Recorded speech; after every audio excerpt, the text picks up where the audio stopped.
July 3rd, 2025. A message appears on the dark web that, honestly, just breaks every rule of cybercrime. Hunters International, which is one of the world's most active ransomware groups, makes an announcement. They're shutting down. But here's the twist. They're giving away free decryptors to every single victim. After careful consideration and in light of recent developments, we have decided to close the Hunters International project. This decision was not made lightly, and we recognize the impact it has on the organizations we have interacted with. Nearly 300 attacks worldwide. Files encrypted with their dot-locked signature across Windows, Linux, FreeBSD, Sun, and ESX systems. All of it unlocked. For free. They scrub their entire dark web leak site clean. Provide detailed recovery instructions to every organization they've hit. It's like a digital hostage situation where the kidnappers suddenly decide to release everyone without payment. You have to understand, this never happens. Ransomware groups don't do charity work. They don't show mercy. They certainly don't hand out master keys for free. So, why would criminals who've made millions from extortion suddenly develop a conscience? That's what we're here to find out.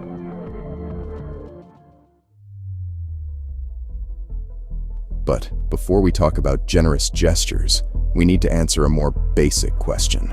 Who exactly is Hunters International? Late 2023, a new ransomware group appears out of nowhere. Their timing is, well, suspicious. They emerge right as Hive, one of the biggest ransomware operations, mysteriously vanishes. Security researchers start digging. Ravitna, a malware analyst, gets their hands on their encryptor. They run the analysis. The results are, honestly, shocking. Akin to Hive version 6, they report. Will Thomas, another researcher, dives deeper into the code. He finds something even more damning. Some maintained Hive ransomware strings buried in the software. Then comes the smoking gun. Over 60% code overlap with Hive ransomware. That's not inspiration. That's not coincidence. That's the same damn code. Hunters International gets confronted with the evidence. Their response? They don't deny it. All of the Hive source codes were sold, including the website and old Golang and C versions, and we are those who purchased them. They claim they bought the code, like shopping for criminal software on the dark web. But here's what makes this interesting. These aren't amateur hackers copying someone else's homework. Their technical capabilities are serious. Support for x64, x86, ARM architectures. Those contact us.txt files with Tor-protected chat pages. The systematic targeting across multiple operating systems. Someone with this level of sophistication doesn't need to buy old code. They could build their own. So why would they purchase Hive source code? Unless they didn't purchase it at all.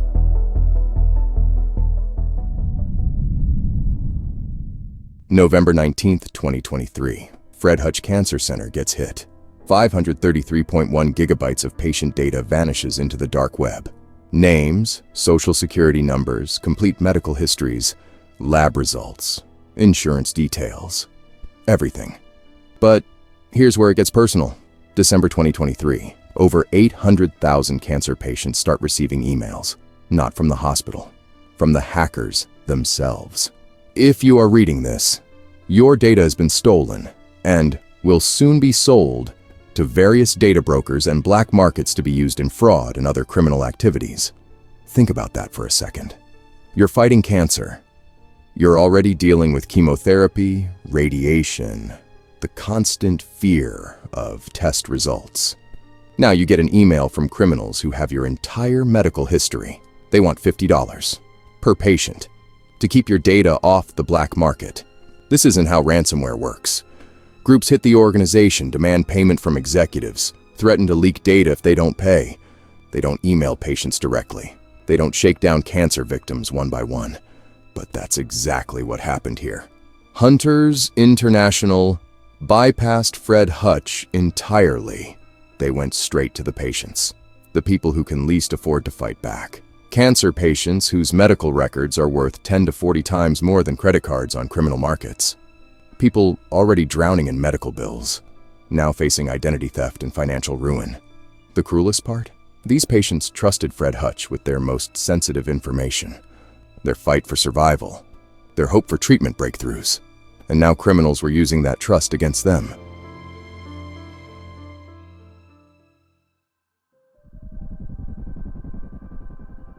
March 2023. A seller called Tronic pops up on Russian criminal forums. He's hawking, get this, 350 gigabytes of stolen US Marshals Service data. We're talking aerial footage, surveillance materials, passport documents, and sensitive law enforcement information. All of it up for grabs to the highest bidder. Fast forward to August 2024. Hunters International lists the US Marshals Service as a victim on their leak site. Same agency, same type of data. But here's where things get, honestly, pretty murky. The US Marshals Service pushes back hard, saying, US Marshals Service is aware of the allegations and has evaluated the materials posted by individuals on the dark web, which do not appear to derive from any new or undisclosed incident. So, they're saying it's not new, that the data came from somewhere else. Maybe that February 2023 ransomware attack they disclosed. Maybe Tronic was just reselling old stolen goods. The real problem? In cybercrime, data has multiple lives. It gets stolen, sold, resold, and exploited again. Tracking who stole what and when honestly becomes a nightmare. But the US Marshals Service situation is just the tip of the iceberg. Look at Hoya, the Japanese optics giant, Tata Technologies in automotive, AutoCanada's dealership network, Austal USA, a US Navy contractor, Integris Health, Oklahoma's largest healthcare system. The targets? They span everything that matters: manufacturing, defense, healthcare, government, all the critical infrastructure that keeps society running. Ransom demands? We're talking hundreds of thousands to millions per victim. The math is simple. Attack enough high-value targets, and you're looking at hundreds of millions in potential profit. If law enforcement agencies can't protect themselves, what chance does anyone else have? The answer is becoming, well, pretty clear. Not much.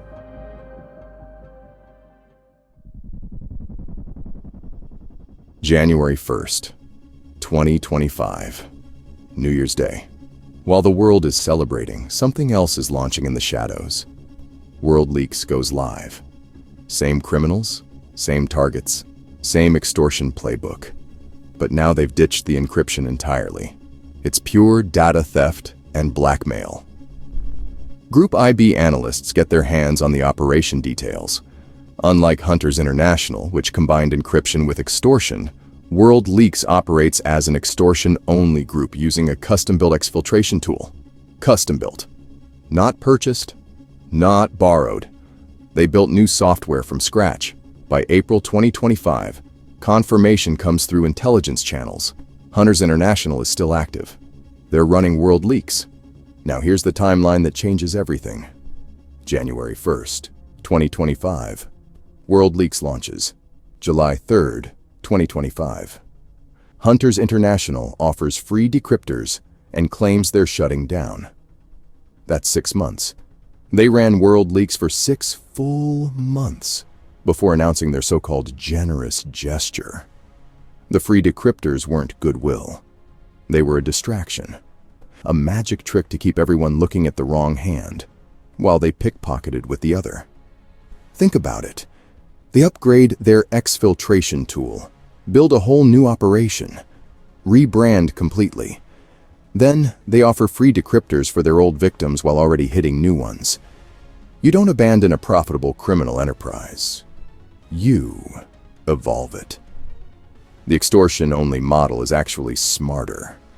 No encryption means faster attacks, less time on target, and it's harder for law enforcement to track. Same financial leverage without the technical complexity. They played the entire cybersecurity community. Researchers analyzing their generous gesture while they were already 6 months into their next operation. The shutdown announcement? Theater. The free decryptors? A smokescreen? The whole generous gesture narrative? Complete fiction. World Leaks is Hunters International without the mask.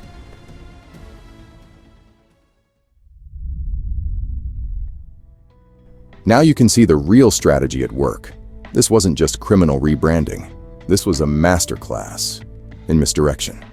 While cybersecurity researchers debated whether criminals could actually show mercy, those same criminals were already running their next operation. They kept the profitable parts and dumped the risky ones. Data theft gives them the same leverage without the complexity of managing decryption keys. Pure blackmail without the technical overhead. Law enforcement pressure wasn't killing their business. It was teaching them to evolve. Every takedown, every investigation, every public exposure becomes a lesson in operational security. The custom exfiltration tool proves they're still investing in development, still improving their capabilities. The shutdown theater just bought them time to upgrade, while everyone assumed they were gone. Think about the coordination required. Maintain World Leaks operations, while simultaneously planning the Hunters International farewell performance. Keep two separate identities running without cross-contamination.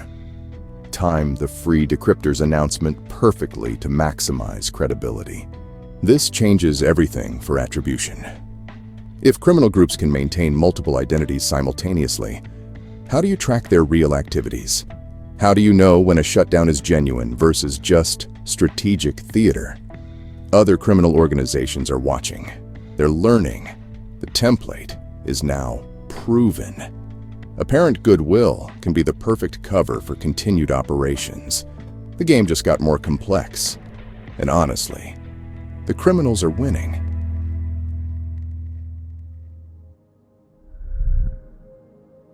Criminal organizations now operate with corporate-level strategic planning. They maintain multiple identities at the same time. They use apparent goodwill as cover for continued operations. The cybersecurity community got played. Other criminal groups are watching. They're learning. The template is proven. Rebrand. Offer gestures of goodwill. Maintain operations under new identities. Rinse and repeat. Future victims can't trust any communication from criminal groups.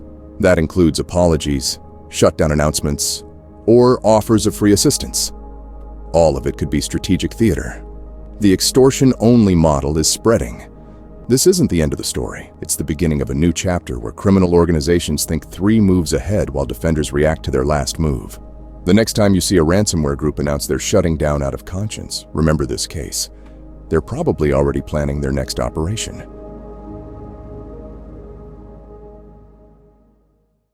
So, you open Microsoft Teams every morning.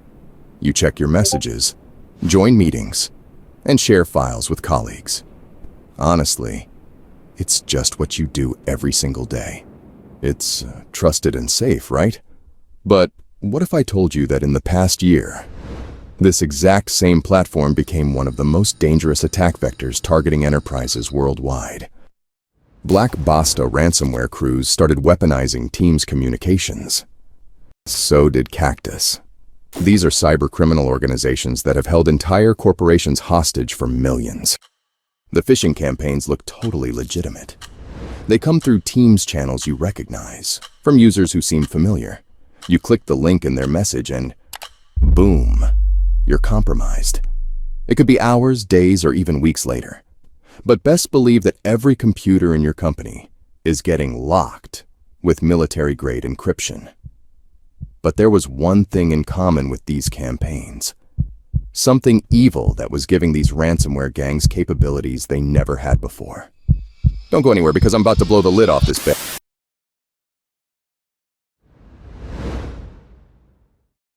April 19th, 2024. While most people were scrolling social media or planning weekend trips, the cybercriminal gang Larva 306 was making their debut in a very different kind of marketplace. The Ramp Underground forums. Think Amazon, but for cybercriminals. You browse categories, compare features, read reviews from other criminals who've tested the products.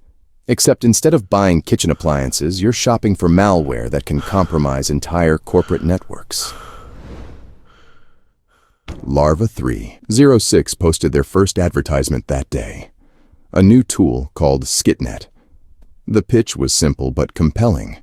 Automated installation through bash scripts. No technical expertise required. Just point, click, and your target gets infected. But here's what caught my attention, really. The anti-forensic capabilities. Most malware leaves traces. SSH logs showing where the attacker connected from. IP addresses in system files. Command history revealing what the attacker did. Skitnet promised to wipe all of that. Clean slate. Like the attack never happened.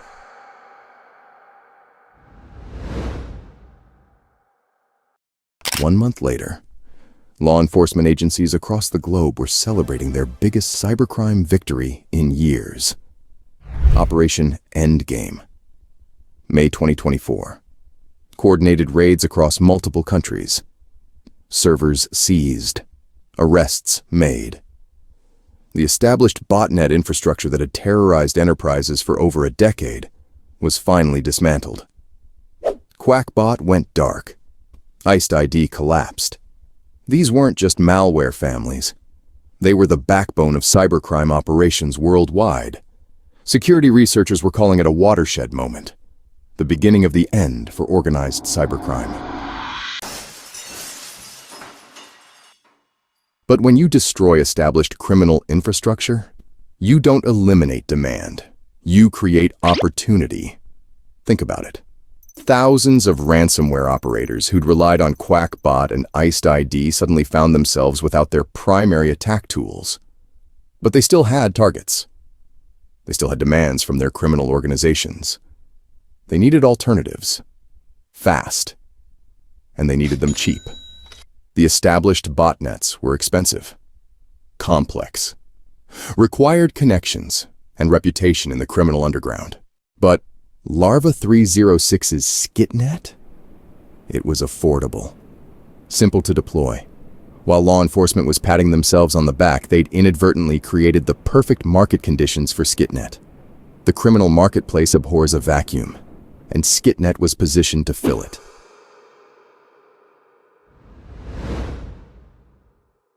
Here's what Larva 306 hadn't revealed in those early forum posts. The true extent of their weapon. The architecture started with a Rust-based loader. Rust is a programming language that's incredibly fast and memory safe. Perfect for malware that needs to execute quickly without leaving traces. This loader's job? Decrypt a ChaCha20 encrypted NIM binary. ChaCha20 is military-grade encryption, the kind used to protect state secrets. And NIM? It's a programming language that compiles to machine code so efficiently. But that's just the first layer. Once decrypted, the NIM binary spawns 3 separate threads that communicate through DNS queries. DNS is how your computer finds websites. It's so fundamental to internet infrastructure that blocking it would break everything. So security teams rarely scrutinize DNS traffic closely. The malware sends commands that look like normal DNS queries, but embedded in those queries are instructions. The format is randomized each time, so pattern recognition fails. Meanwhile, the system spawns cmd.exe processes. These look like legitimate Windows command prompts to any monitoring software, but they're actually executing malware commands. The memory mapping technique uses something called the dinvoke.rs library. This manually maps malicious code into memory without using standard Windows APIs that security tools monitor. It's like sneaking into a building through a window instead of walking through the front door where the cameras are. On the other end, operators see a C2 panel with Russian language logs. Complete device visibility. They can see what antivirus software you're running, what processes are active, what files are on your system.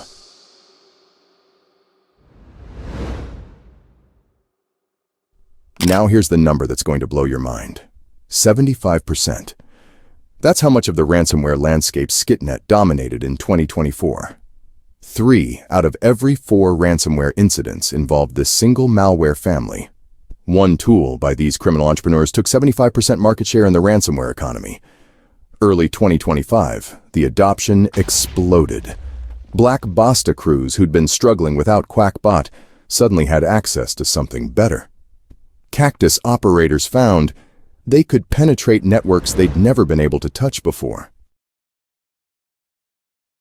So, Larva 306, they built malware as part of their, evil business model.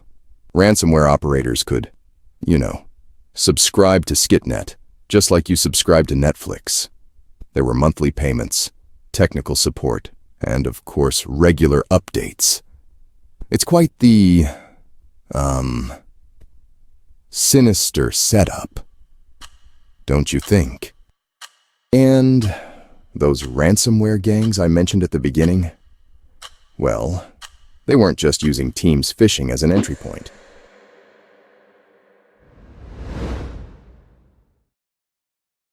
Once the hackers popped your network, their malware deploys legitimate remote access tools, AnyDesk and RutServe. These are tools that IT departments use to provide technical support. But Skitnet runs them in stealth mode. No desktop icons, no system tray notifications, no indication they're even installed. Your security team sees AnyDesk running on a system. That's normal. IT uses it all the time. The alert gets dismissed. False positive. Except this time it's a true positive and there's a ransomware operator connected. Their persistence mechanism. DLL hijacking using a legitimate ASIS executable called ISP.exe. Every time Windows starts up, it tries to load this program. But instead of loading the legitimate library, it loads this DLL shown here. It creates a shortcut in the startup folder that executes a PowerShell script called pas.ps1. From the outside, everything looks legitimate. An ASIS program starting up. But that PowerShell script is maintaining persistence for the malware. It's ensuring that even if the system reboots, even if some components get detected and removed, Skitnet comes back.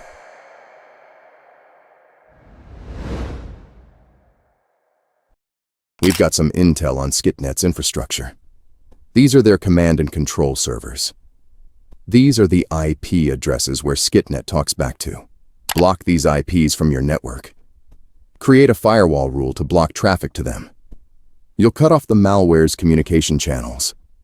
You'll need to look for patterns, like AnyDesk running without user interaction, DNS queries with suspicious timing, or PowerShell scripts executing at startup with no legitimate business purpose. These are the file hashes to look for. There's even a TOX address where researchers share intelligence for this threat. It's this one here. Just remember this. The 75% market dominance isn't permanent. These guys could get taken down any day now. But it's certainly real. And it's happening right now. In enterprise networks just like yours. I hope you're ready for these latest rounds of attacks.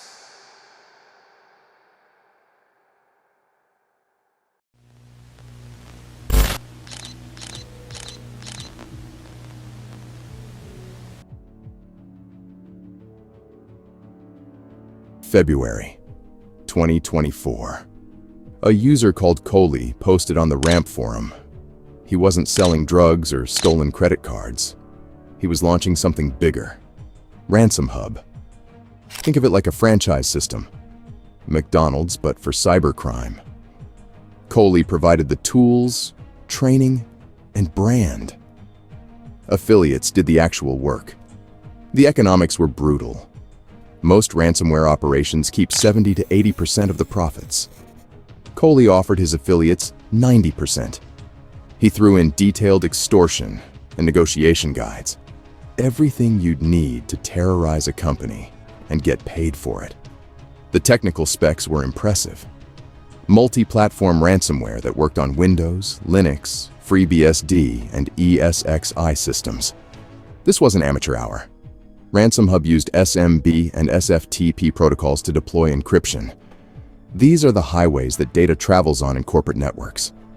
Coley's crew had figured out how to take control of the interstate system. When victims didn't pay, their stolen data went up on data leak sites. public billboards for shame, reputational damage that created pressure to pay. By August 2024, Ransom Hub had hit over 210 victims, 6 months from launch to becoming the second most prolific ransomware operation in the world. The criminal hierarchy seemed stable. Coley was building an empire, but empires have a way of attracting challengers.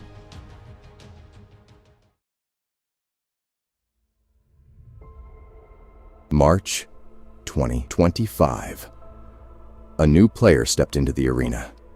Dragon Force didn't call themselves a ransomware group. They called themselves a cartel. This wasn't just rebranding. It was a declaration of war against the entire business model. They launched Ransom Bay, a platform that promised greater flexibility and lower revenue shares than traditional operations. Here's where it got interesting.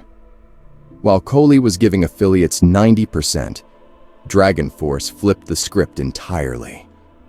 They only wanted 20%. Affiliates could keep 80% versus Coley's 10%. The economics were revolutionary. They weren't just offering better deals. They were offering a different kind of partnership. Less like employees, more like licensed dealers operating under their own brand. Their weapon of choice was Fireflame, built on leaked Conti code from 2022. Conti had been one of the most sophisticated ransomware families before its source code got dumped online.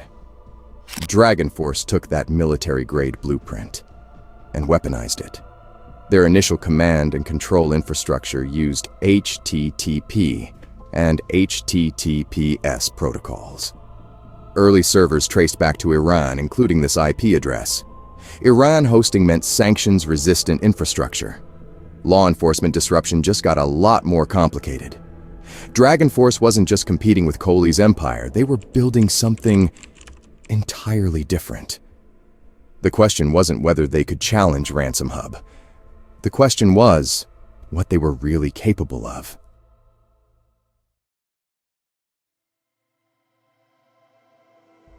March 19th, 2025. Dragon Force made their next move. They didn't attack corporate networks. They attacked their competition. The Momona leak site went dark, then Blacklock the next day. These weren't random targets. They were the public faces of rival ransomware operations. The billboards where stolen data got posted when victims didn't pay. Dragon Force had exploited local file inclusion vulnerabilities to get inside. LFI is like finding a backdoor that lets you read files on someone else's computer. Web application weakness that most groups ignored. But they didn't just knock the sites offline. They exposed everything. Configuration files showing how the rival operations worked. Internal chats between criminals. Operational security failures laid bare for everyone to see. This wasn't business competition anymore. This was psychological warfare. The exposed materials revealed server settings, operational procedures, security measures, like publishing a company's trade secrets. Except these companies were criminal enterprises. Dragon Force posted their findings publicly. They weren't just disrupting competitors. They were humiliating them. The message was clear. If you can't protect your own infrastructure, how can affiliates trust you to protect theirs? 2 days. 2 rival operations exposed. Their secrets scattered across the dark web. The unwritten rules of criminal cooperation were breaking down.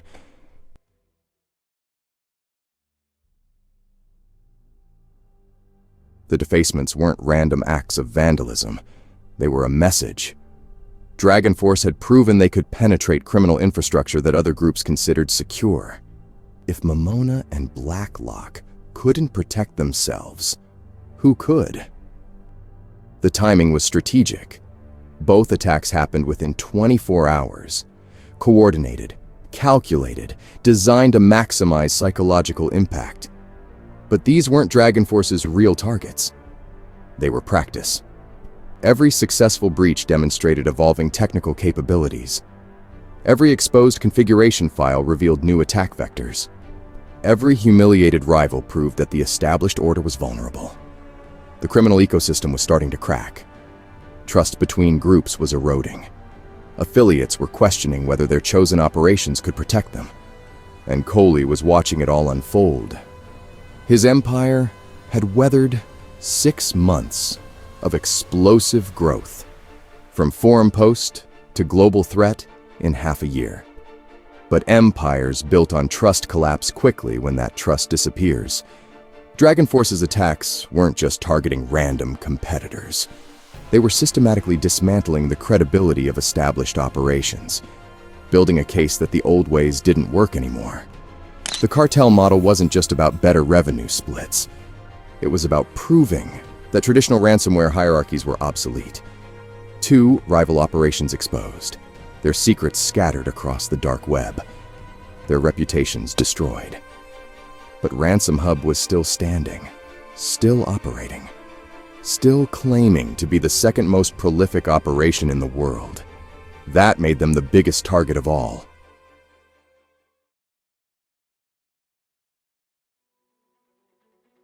March 31st, 2025. Ransom Hub's infrastructure went dark. Not maintenance. Not a server crash. Complete takeover. Dragon Force had done more than deface competitor websites. They'd seized control of Coley's entire operation. The message appeared on the Ransom Hub's own data leak site.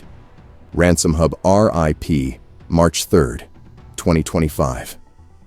2 days later, Dragon Force posted on the Ramp forum. They claimed Ransom Hub had joined their cartel. Not defeated. Absorbed. But the real devastation was just beginning. Late April. UK retailers started going offline. Marks & Spencer. Cooperative Group. Harrods. This wasn't random. This was Scattered Spider, deploying Fireflame with surgical precision. The technical specs were now fully revealed. AES-256 and RSA encryption working together. Military-grade locks on every file. The .Dragon Force encrypted extension marked their territory. Readme.txt ransom notes. Bitcoin payments through .onion websites. The complete criminal ecosystem in action. VMware ESX iHosts encrypted. The foundation of modern data centers brought to their knees. Warehouse staff sent home. E-commerce systems dead. Fireflame deployed 12 different MITRE attack techniques. T1105 for file transfers. T1070 for covering tracks. T1089 for disabling security tools. T1562 for bypassing defenses. The criminals weren't just stealing data. They were using mimikatz to extract passwords from computer memory. Vidar and Raccoon info stealers harvesting credentials. MF bypass techniques neutralizing two-factor authentication. They moved through corporate networks using RDP and SMB vulnerabilities. The same remote access tools that legitimate IT departments used, now weaponized. But here's what the statistics revealed. March 2025 had seen 713 ransomware attacks globally. April dropped to 479.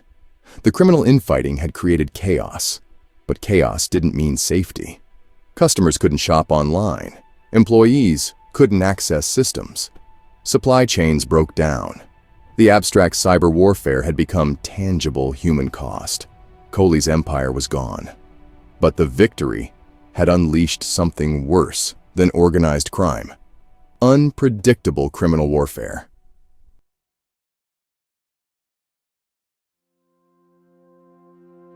Coley wasn't going quietly. He struck back at Dragon Force's Ramp homepage, a defacement of his own. His message was explosive. Dragon Force is a group of skids working with the feds, attacking other groups to eliminate competition. The accusation hit like a bomb in the criminal underworld.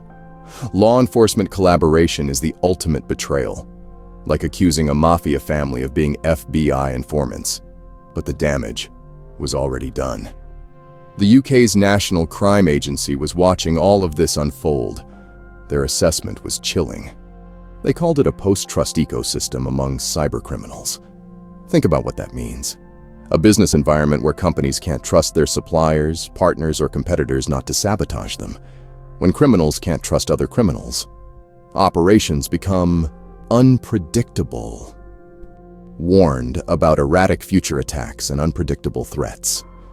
This wasn't about fewer attacks. It was about attacks that didn't follow traditional patterns. When criminal behavior becomes random, defensive strategies become obsolete. The dark web forums turned into battlegrounds. Reputations destroyed through public accusations. Criminal executives fighting on platforms designed for secrecy. Traditional threat intelligence was becoming less reliable. How do you predict attacks when the attackers themselves don't know what other criminals might do? The statistics showed the disruption, but numbers don't tell the whole story. Organizations now had to prepare for threats that defied conventional wisdom. The criminal hierarchy's collapse meant everyone was less safe. Dragon Force had won their war against Kohli's empire, but they'd created something far more dangerous. A world where criminal chaos was the new normal.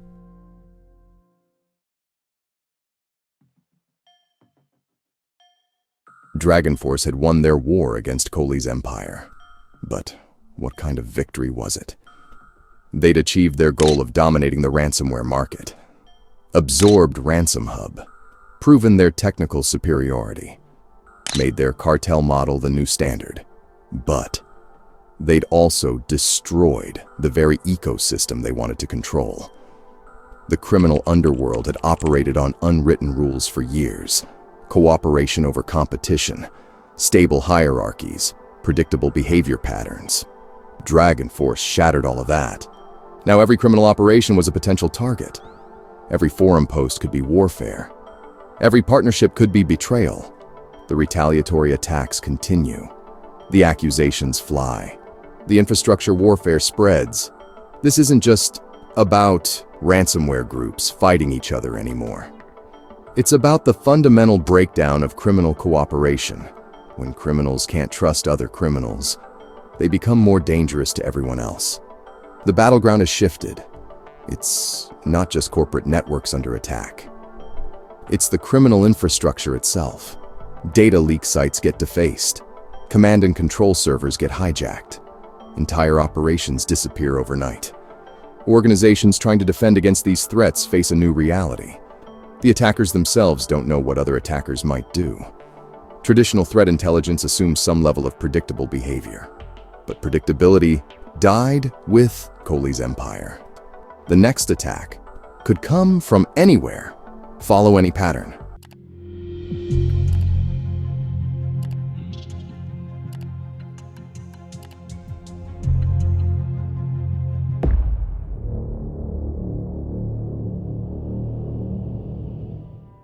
In June 2025, security researcher Mr. Docs was working on something interesting. He called it file fix. The technique exploited Windows File Explorer's address bar functionality.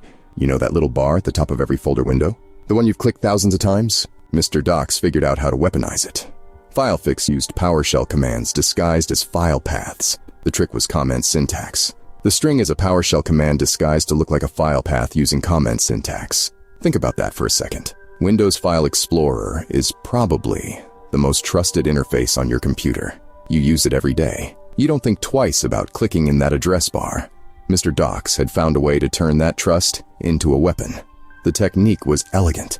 It leveraged the familiar interface against users.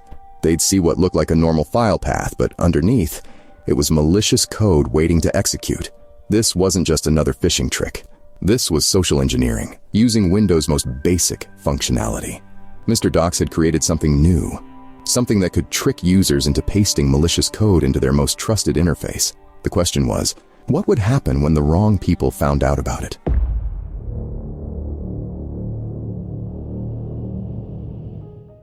While Mr. Docs was developing FileFix, another group was already busy.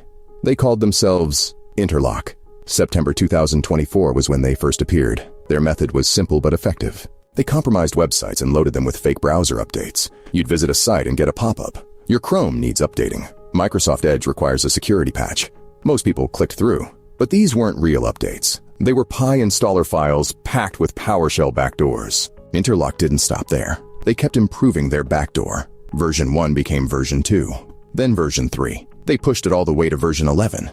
Each version got better persistence. They used registry run keys to survive reboots. The backdoor would collect system information using commands like systeminfo, which you can see here on screen, and get-service. The communication was methodical. HTTP post requests to command endpoints on trycloudflare.com subdomains, like the one I'm showing you here. Clean, reliable. Then came the Interlock RAT itself. The packed DLL weighed about 1.3 megabytes. Unpacked, it shrank to around 180 kilobytes. Efficient. It communicated over TCP port 443. The commands were comprehensive. File downloads, shell execution, self-deletion, everything you'd need for a full compromise. What made Interlock dangerous wasn't just their tools, it was their speed. Most groups take years to evolve their methods. Interlock was iterating in months. By September 2024, they'd already moved to double extortion tactics. They weren't just encrypting Windows systems. They were hitting FreeBSD too. The pattern was clear. Rapid adaptation, technical improvement, relentless innovation. They were building towards something bigger.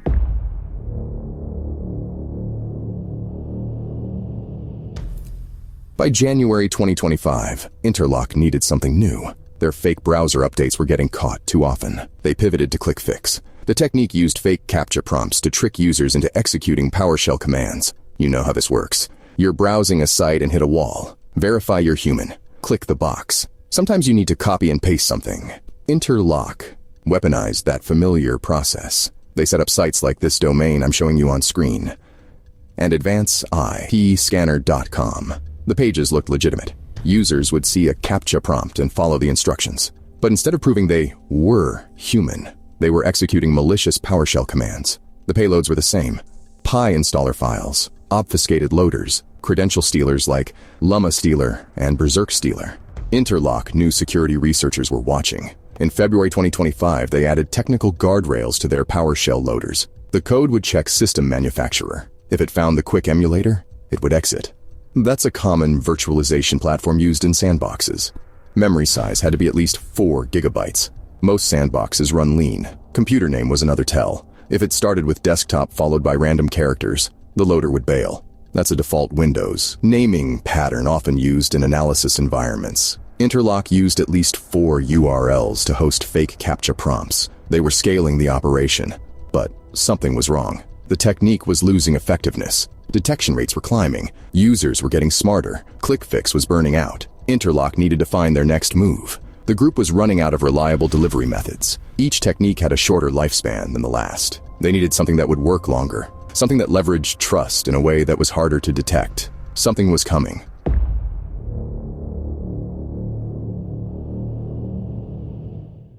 While Interlock was perfecting their delivery methods, the real damage was piling up. Healthcare systems were getting hit hard. Texas Tech University took the biggest blow in September 2024. 14 million patients had their data compromised. That's one of the largest healthcare breaches in recent history. Think about what that means. Medical records, social security numbers, insurance information, treatment histories, all of it stolen. Kettering Health got hit in April 2025. Their entire system went down, which meant patients couldn't access care, and doctors couldn't pull up records. The organization confirmed a data leak on top of the outage. DaVita faced the same nightmare. Data breach, ransom demanded. The pattern was spreading across healthcare infrastructure.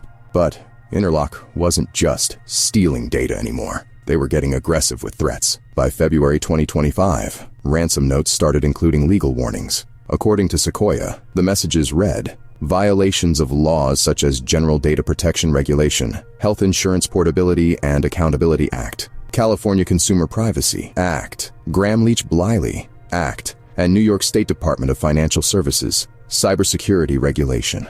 Severe fines for non-compliance and lawsuits from affected parties. Long-term reputational damage to your business, leading to client and partner losses. They weren't just threatening to publish data. They were threatening legal consequences, regulatory fines, and lawsuits from patients. The ransom demands ranged from hundreds of thousands to millions of dollars. Each organization faced the same ultimatum: pay up or face exposure within 72 hours. Your medical records would end up on leak platforms. Your insurance information sold to the highest bidder. Your treatment history available to anyone willing to pay. Interlock had found healthcare's pressure point. These weren't just computer systems. These were life and death infrastructure networks. The stakes were getting higher, the human cost was mounting, and they were still looking for better ways to get inside.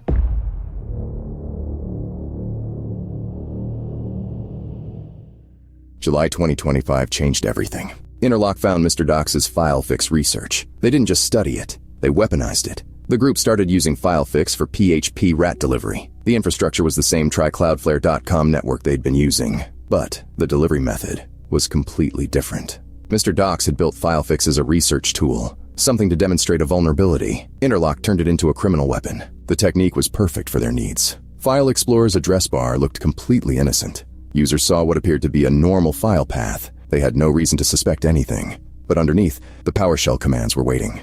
According to Sequoia's analysis, all observed domains are subdomains from trycloudflare.com, which is a legitimate Cloudflare service. As they explain, the service enables the creation of tunnels to test applications locally without permanently exposing them to the internet. Interlock was using legitimate infrastructure to enable criminal operations. Cloudflare's tunneling service gave them resilience and legitimacy. The post-infection behavior was methodical. The rat executes a series of PowerShell commands to gather system and network information, and then exfiltrates this data as structured JSON to the attacker. JSON exfiltration was clean, structured, easy to parse on the receiving end. The group had found their answer to ClickFix's failure. File Explorer was more trusted than any CAPTCHA prompt, more familiar than any browser update notification. Everyone uses File Explorer. Everyone trusts that address bar. It's been the same for decades. Interlock had taken innocent security research and turned it into their most effective delivery method.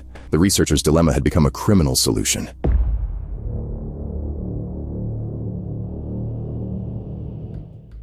Once FileFix got them inside, Interlock's real work began. They used those reconnaissance commands we saw earlier, but that was just the start. Lateral movement came next.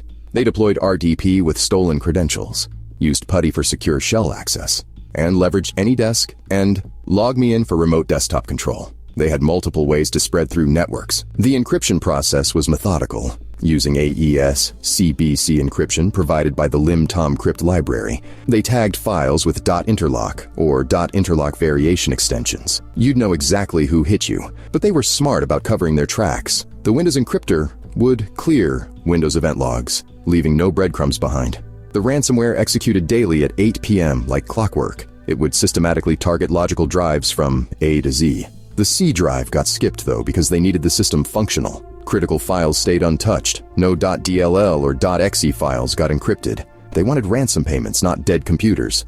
For data theft, they used Microsoft's own tools. Azure Storage Explorer and the AZ copy tool moved sensitive data to attacker-controlled Azure storage blobs. As Sequoia reported, Interlock operators specifically use Azure Storage Explorer and the AZ copy tool to exfiltrate sensitive data to an attacker-controlled Azure storage blob. Microsoft's legitimate infrastructure enabled the entire exfiltration process.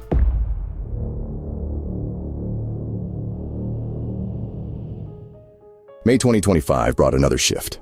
Interlock replaced their Node.js variants with PHP-based rats. And this change represented a fundamental shift in their technical architecture. The FreeBSD targeting was what made this really dangerous. Most ransomware groups stick to Windows, but Interlock built an encryptor compiled specifically for FreeBSD version 10.4. FreeBSD runs critical infrastructure, web servers, network appliances, systems that keep things running. When those go down, the disruption spreads fast. The trycloudflare.com infrastructure kept providing operational security. That legitimate Cloudflare service continued enabling their criminal operations. But here's the real problem. Legitimate services are becoming attack infrastructure. We're talking about Cloudflare tunnels for command and control, Azure storage for data theft, and Microsoft's own tools for exfiltration. These aren't obscure services. They're trusted platforms that organizations use every day. Blocking them isn't realistic. Monitoring them is nearly impossible. Interlock found a way to hide in plain sight. Their entire operation runs on legitimate infrastructure. The PHP rats communicate through trusted channels, and the data theft uses Microsoft's own tools. You can't block Cloudflare. You can't disable Azure storage. You can't stop legitimate remote access tools. The group solved the fundamental problem of cybercrime. How to operate without detection while using infrastructure that defenders can't shut down. They're still out there, still evolving, still using our own tools against us.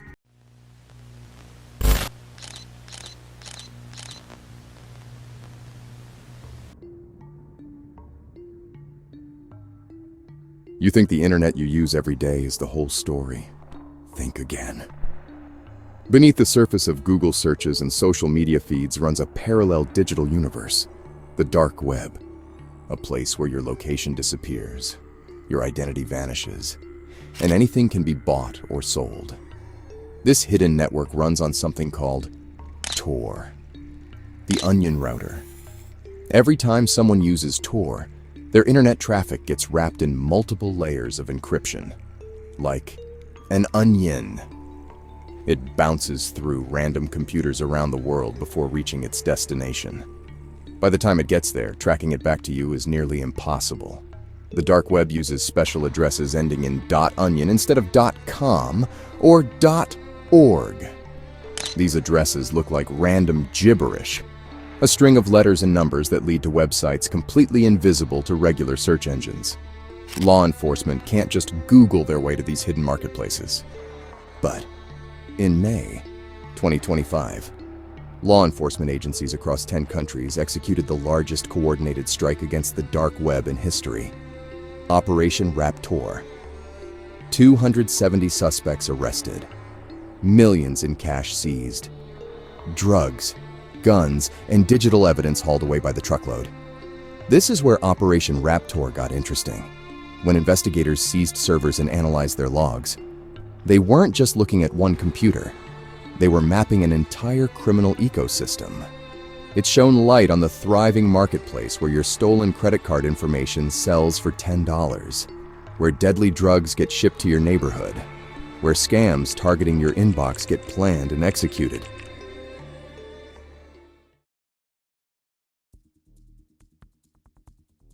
You want to understand how Operation Raptor became possible? You need to go back to 2022. That's when German authorities made a move that changed everything. Hydra Market, the dark web's biggest drug bazaar. 19,000 vendors selling everything from cocaine to counterfeit cash. For years, it operated like the Amazon of illegal goods, processing millions in cryptocurrency transactions daily. Then German police found something. Hydra's servers were running on German soil. Physical hardware they could actually seize. When they grabbed those servers, they didn't just shut down a website. They captured a digital treasure trove. Every transaction, every message, every vendor profile, years of data sitting in those server logs, waiting to be analyzed. Law enforcement had hit the jackpot, but they were just getting started. The seized logs revealed something crucial: vendor identities and buyer patterns. Criminals who thought they were anonymous had left digital fingerprints all over those servers. Names, addresses, cryptocurrency wallets, shipping patterns. The data painted a detailed map of the global drug trade. 1 year later, Operation Spectre struck. There were 288 arrests across multiple countries. But this really wasn't just another bust. Law enforcement had learned something new: how to trace cryptocurrency payments that criminals thought, were untraceable. They started using blockchain analysis tools to follow the money. Every single Bitcoin transaction gets recorded on a public ledger called the blockchain. Criminals thought that using pseudonymous wallet addresses kept them safe. Turns out, they were wrong. Investigators managed to link those wallet addresses to real identities through cryptocurrency exchange records. When someone converts Bitcoin to cash, they usually go through an exchange that, requires identification. That's exactly where the anonymity breaks down. The dark web markets had built these really sophisticated systems to protect their operations. They used escrow systems. digital middlemen that held payments until buyers confirmed they got their products. And they relied on PGP encryption to scramble all communications between vendors and customers. These markets looked and felt just like legitimate e-commerce sites. Customer reviews, vendor ratings, dispute resolution systems. Some even had actual customer service departments.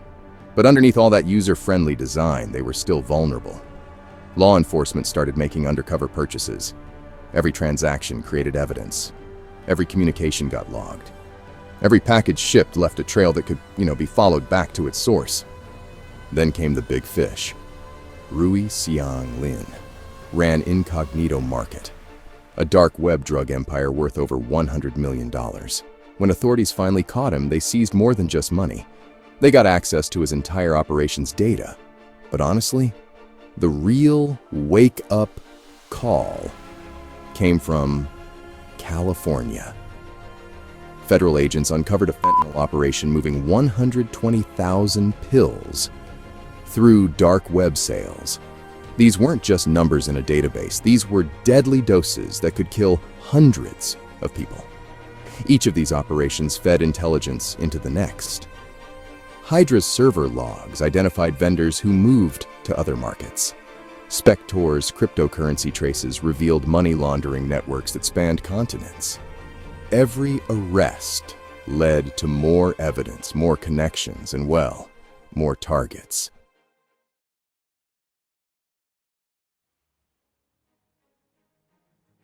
Okay, so remember that arrest I told you about in the beginning? Well, here we are. May 22nd, 2025. 6 a.m. Coordinated Universal Time. Across 10 countries, law enforcement agencies moved simultaneously. Operation Raptor was live. In the United States, FBI agents kicked down doors from coast to coast. 130 arrests in a single morning. In Germany, 42 suspects found themselves in handcuffs. The United Kingdom added 37 more to the count. When the dust settled, 270 dark web criminals were in custody. But the arrests were just the beginning. 184 million euros in cash and cryptocurrency seized. 2 tons of illegal drugs removed from circulation. 180 firearms confiscated. The numbers told the story of the dark web's true scale, but they also revealed something else. Law enforcement had evolved. Europol's EC3, their cybercrime center in The Hague, had spent months compiling cross-border intelligence packages. Every piece of data from the Hydra servers, every cryptocurrency trace from Operation Spector, every vendor connection from Incognito Market. They'd assembled it all into target profiles that pinpointed exactly who to hit and when. The operation revealed law enforcement's cryptocurrency tracing.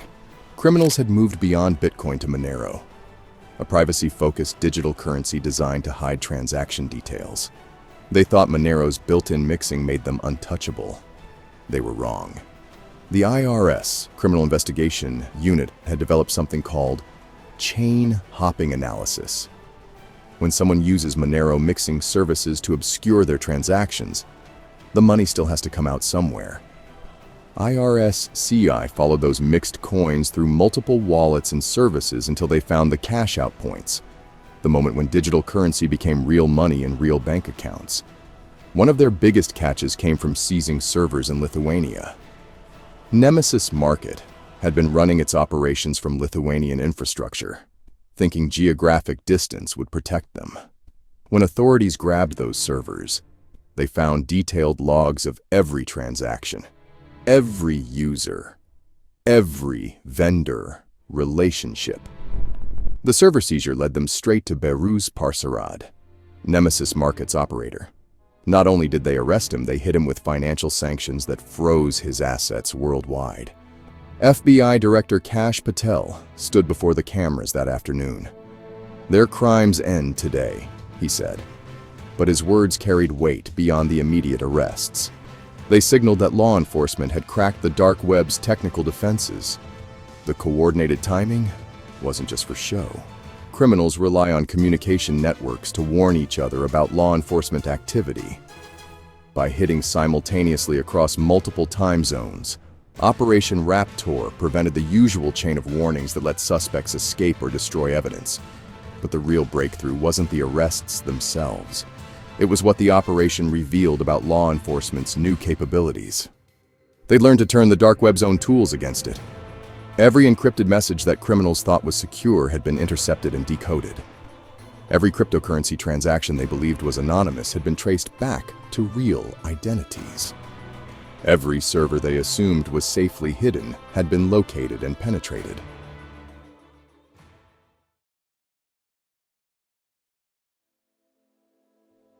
Three months after Operation Raptor's stunning success, analysts at Europol's EC3 cybercrime center started seeing something troubling in their monitoring systems. The dark web wasn't retreating. The massive marketplaces that Raptor had targeted were gone, but something else was taking their place. Single vendor shops. Instead of running large marketplaces with hundreds of sellers, criminals were going solo. These single vendor operations work differently than the big markets you've heard about. No escrow systems holding payments until delivery. No customer service departments resolving disputes. Just direct cryptocurrency payments straight from buyer to seller. The technical advantage is obvious. There's no central marketplace to seize. No server logs containing thousands of vendor profiles. When law enforcement takes down a single vendor shop, they get one criminal, not an entire network. They'd abandon the public forums and marketplace chat systems that law enforcement had learned to monitor. Instead, they moved to encrypted chat apps like Wicker. Wicker uses end-to-end encryption and automatic message deletion. Conversations disappear after a set time, leaving no permanent record for investigators to analyze. When vendors use Wicker to coordinate shipments, share customer lists, or warn each other about law enforcement activity, they're operating in a communications black hole that's nearly impossible to penetrate in real time. The products being sold were evolving too. Prescription drugs started flooding these single vendor shops. Stolen medications that criminals could obtain without the complex manufacturing operations needed for street drugs. Lower risk, high profit margins, massive demand. But it wasn't just drugs. A new category of fraudulent services exploded across the dark web: fake hacking tools and credential stuffing kits. Credential stuffing kits are automated programs that take lists of stolen usernames and passwords and try them across thousands of websites. When people reuse the same password for multiple accounts, these tools can break into their email, banking, social media, and shopping accounts. The criminals weren't just selling the tools. They were selling the stolen data to fuel them. Username and password combinations from previous data breaches, packaged and ready to use. Some vendors started offering fake hitman services, obvious scams, targeting desperate or gullible buyers. Criminals were no longer just selling illegal products. They were preying on each other. Europol's analysts watched these changes with growing concern. Every law enforcement victory seemed to teach criminals new lessons about operational security. Every marketplace shutdown made the remaining vendors harder to track. The centralized marketplaces that made Operation Raptor possible were disappearing. In their place, a distributed network of individual vendors using military-grade encryption to coordinate their activities. EC3 issued a warning in their quarterly threat assessment. The dark web continues to evolve in response to law enforcement pressure. Criminal actors are adopting more sophisticated operational security measures that complicate traditional investigative approaches. Translation: the bad guys were getting smarter.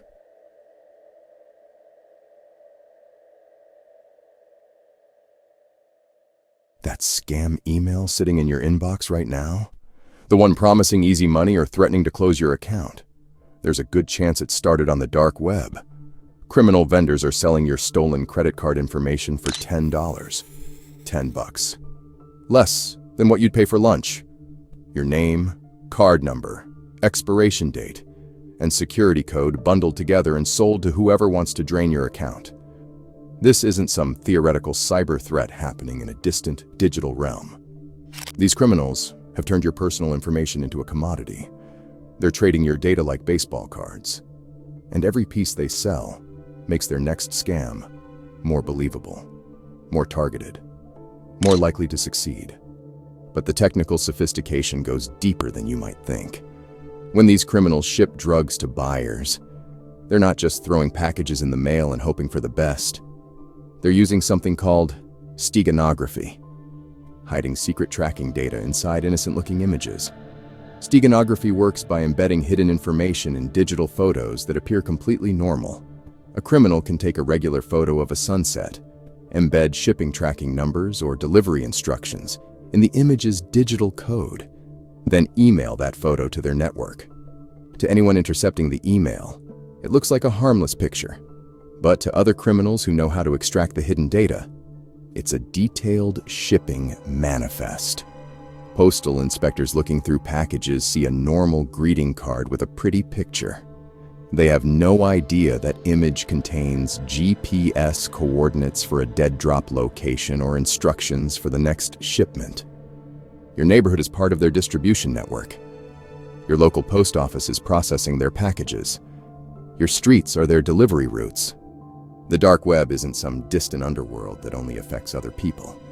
It's operating in your zip code, targeting your email address, exploiting your reused passwords, and flooding your community with dangerous substances. Every data breach you've heard about, the retail chains, the credit agencies, the social media platforms, that stolen information doesn't just disappear. It gets packaged, priced, and sold on dark web markets to criminals who will use it to target you specifically. When you get a phishing email that knows your real name, mentions a company you actually do business with, or references a recent purchase you made, that's not a lucky guess. That's stolen data being weaponized against you. The criminals behind these operations aren't faceless hackers in foreign countries. They're your enemies in the most direct sense possible. They're stealing your money, targeting your family, poisoning your community, and exploiting your trust. Law enforcement can win battles like Operation Raptor, but they can't fight this war alone. Every time you strengthen your passwords, enable two-factor authentication, or report a suspicious email, you're taking territory back from these criminals. The dark web might be hidden, but its impact on your life isn't. The fight against it isn't happening in some cyber battlefield you'll never see. It's happening right where you stand.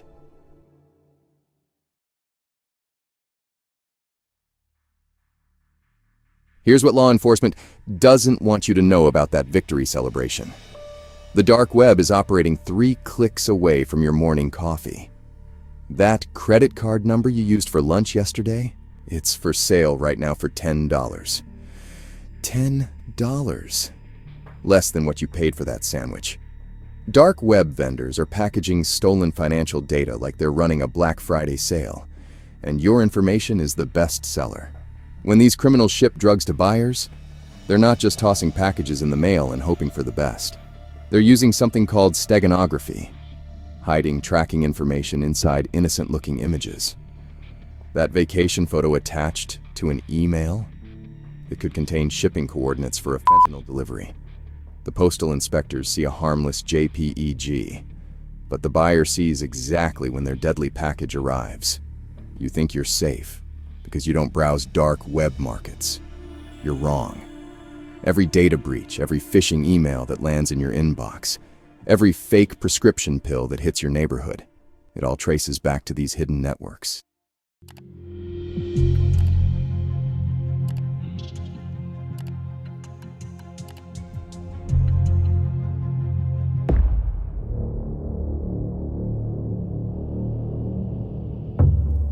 June 9th, 2025. Breach forums. Version 4 goes up for sale. The asking price, $2,500. You're looking at the internet's most persistent data breach marketplace. This thing had survived takedowns, arrests, and federal investigations since 2022. It rose from the ashes of raid forums, which had over 530,000 users before law enforcement shut it down. Breach forums wasn't just some forum. It operated like a legitimate e-commerce platform. User ratings, escrow services, vendor verification systems. Criminals bought and sold stolen data like they were trading baseball cards. Version 4 had only been live for 5 days. 5 days. The forum was pulling in serious money from data sales, membership fees, and commission cuts. Major breaches were being posted daily. So why would you sell a money printing machine for the price of a decent laptop? The forum had already proven it could bounce back from anything. Version 1 launched after the founder's arrest. Version 2 survived a compromise that exposed 4,000 members. Version 3 kept running through multiple leadership changes. This wasn't a business decision. Something else was happening. The sale post stayed up for exactly 13 days. Then everything changed.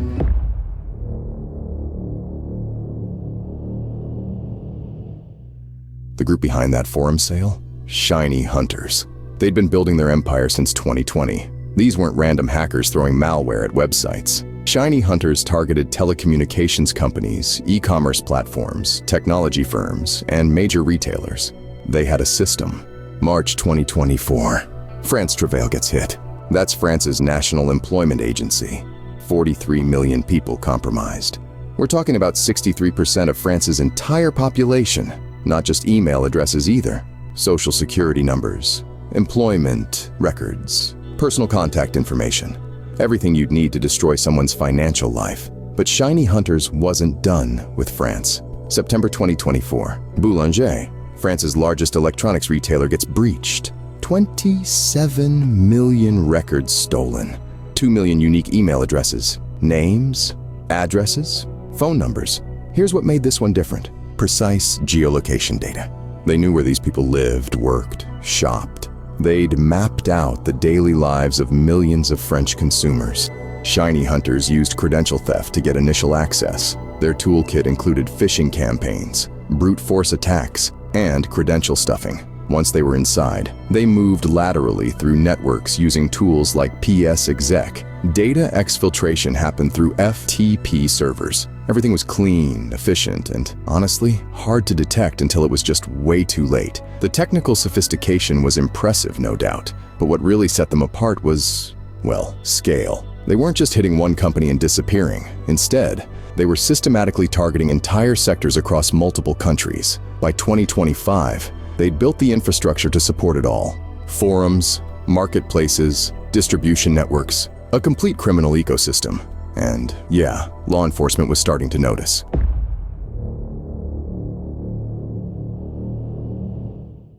Breach forums had a problem. It wouldn't stay dead. March 4th, 2022. Version 1 launches right after founder Pompompurin's arrest. Law enforcement thought they'd won. They were wrong. June 12th, 2023. Version 2 goes live. 6 days later, someone calling themselves Ani Forums compromises the entire platform. 4,000 members' data gets leaked.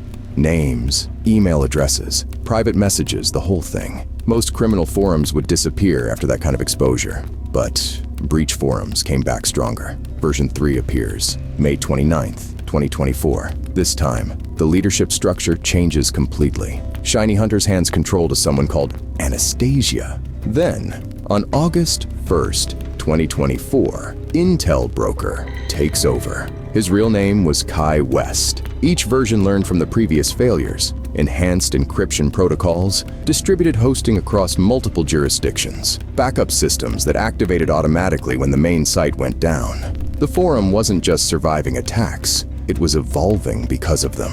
FBI Assistant Director Christopher G. Raya made it clear. The FBI will find and hold you accountable no matter where you are. But the forum kept coming back. Different servers, different security measures, different leadership. Same criminal marketplace. By the time version 4 launched on June 4th, 2025, the platform had become something law enforcement had never seen before. A criminal enterprise that grew stronger with each takedown attempt. The technical architecture was built for survival. When one server went down, others took over seamlessly. When leadership got arrested, new administrators stepped in within hours. You couldn't kill what you couldn't catch. And breach forums had learned to exist everywhere and nowhere at once. Then, someone tried to sell the whole thing for $2,500.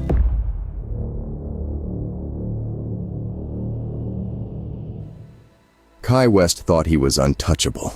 The British hacker with Serbian heritage had been operating from Russia since October 2021. Law enforcement agencies kept trying to figure out who IntelBroker really was. They thought he was a team. Some analysts believed he was Iranian.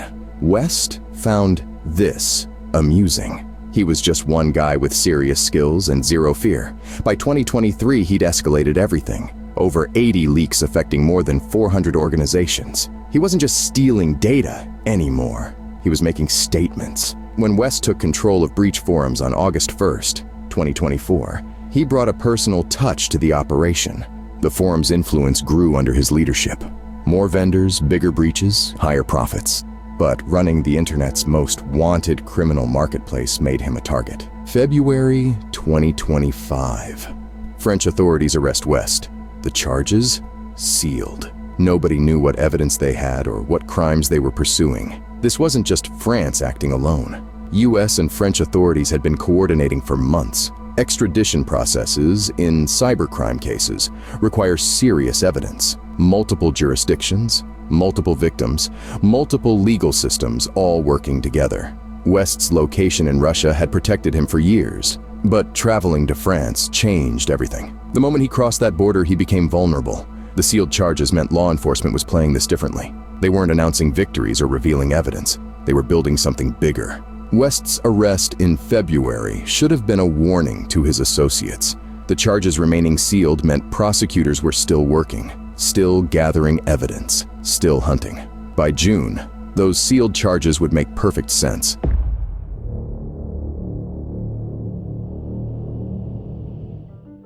June 22nd, 2025. Law enforcement strikes simultaneously across France. 4 Shinyhunters members arrested at the same time. Shinyhunters himself, along with Hollow, Knocked, and Depressed. That's the core leadership that had been building this empire since 2020. Now, that forum sale makes perfect sense. June 9th, they put it up for $2,500. June 22nd, they're all in custody. 13 days. They knew this was coming. You don't sell a money-printing criminal enterprise for pocket change unless you're desperate to disappear. The low price wasn't about business, it was about survival. French authorities didn't just stumble onto these arrests. This was months of coordination with US law enforcement. Multiple agencies tracking suspects across different jurisdictions, evidence sharing between countries, synchronized timing to prevent anyone from running. The technical challenge was massive. You're coordinating arrests across multiple locations while preserving evidence on servers in different countries. One wrong move, and suspects destroy hard drives. One communication leak and targets disappear. They had to maintain operational security while building cases that would hold up in both French and American courts. Different legal systems, different evidence standards, different extradition requirements. The simultaneous nature wasn't just for show. These guys communicated constantly. Arrest one, and the others would know within minutes. Their entire operation would go dark. Evidence would disappear. Servers would get wiped. Instead, law enforcement hit all 4 at once. No warnings, no chance to alert each other, no opportunity to destroy evidence. The timing reveals everything. That forum sale wasn't a business decision. It was a desperate attempt to cut and run before the walls closed in completely. They almost made it. Almost.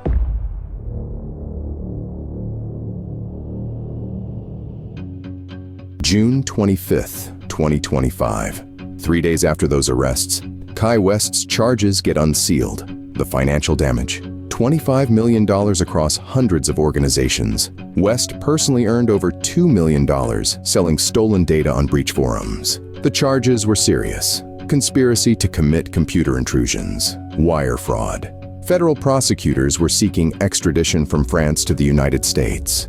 Extradition in cybercrime cases requires proving the suspect committed crimes that violate both countries' laws. The evidence has to meet different legal standards, different court systems, different procedures, different rights. West had his own thoughts about the whole process. Law enforcement assigns national affiliations to independent actors too quickly, he said. He criticized both law enforcement methods and media coverage of his activities. The guy was facing decades in federal prison, but still found time to complain about how he was being portrayed.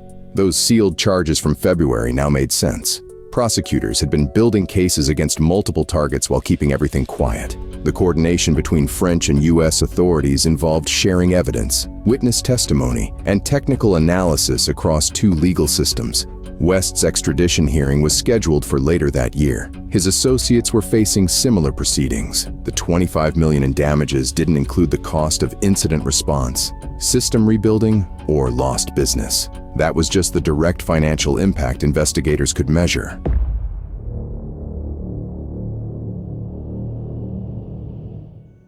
The U.S. Department of Defense Cybercrime Center confirmed something troubling: custom endurance ransomware. This wasn't typical ransomware. Most malware encrypts files and demands payment for the decryption key. Endurance was different. It overwrote and deleted files completely. No recovery possible, no ransom demanded. The malware was written in C# and deployed against government agencies. This crossed a line from cybercrime into something else entirely. Shinyhunters had been using Monero cryptocurrency for all their transactions. Complete anonymity. No blockchain traces law enforcement could follow. Every payment, every data sale, every forum commission went through Monero wallets. The technical arsenal revealed the true scope of their operation. They weren't just stealing data for profit anymore. The endurance malware showed pure destructive intent. Government systems weren't being held for ransom. They were being destroyed. DC3's confirmation meant this had reached the highest levels of US cybersecurity. When the Defense Department's cybercrime unit acknowledges a threat, you know it's serious. The evolution was complete. What started as data theft had become cyber warfare. The tools, the targets, the intent, everything had escalated beyond traditional cybercrime. The technical sophistication matched the ambition: custom malware, cryptocurrency anonymity, government targets. But now, the latest evolution of forum admins are no more. I'm keen to see who takes their place.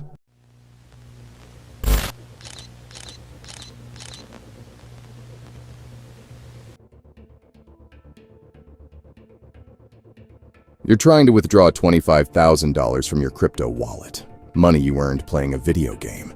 You click withdraw. Nothing happens. You try again. Still nothing. This exact scenario played out in March 2022. One Axie Infinity player couldn't access their funds. That failed withdrawal exposed the largest cryptocurrency theft in history. $617 million. Already gone. The player had no idea they just uncovered a massive underground criminal network. North Korean state hackers working with Russian money launderers. Nearly $1 billion flowing through an underground economy most people didn't know existed. Axie Infinity wasn't just any game. Millions of players worldwide earned real money battling creatures. Their entire economy ran on blockchain technology, assets that felt as real as cash in your bank account. Until that moment in March, when everything changed. The hack had been running for almost a week. Silent. Invisible. 173,600 ETH tokens and 25 million USDC coins simply disappeared. The thieves used something called the Ronin Bridge, the internet highway connecting the game to the broader cryptocurrency world. But before we start this story, I need to tell you what makes it different from every other crypto hack you've heard about. It was the real challenge of moving $600 million without getting caught. That's where the Russians came in.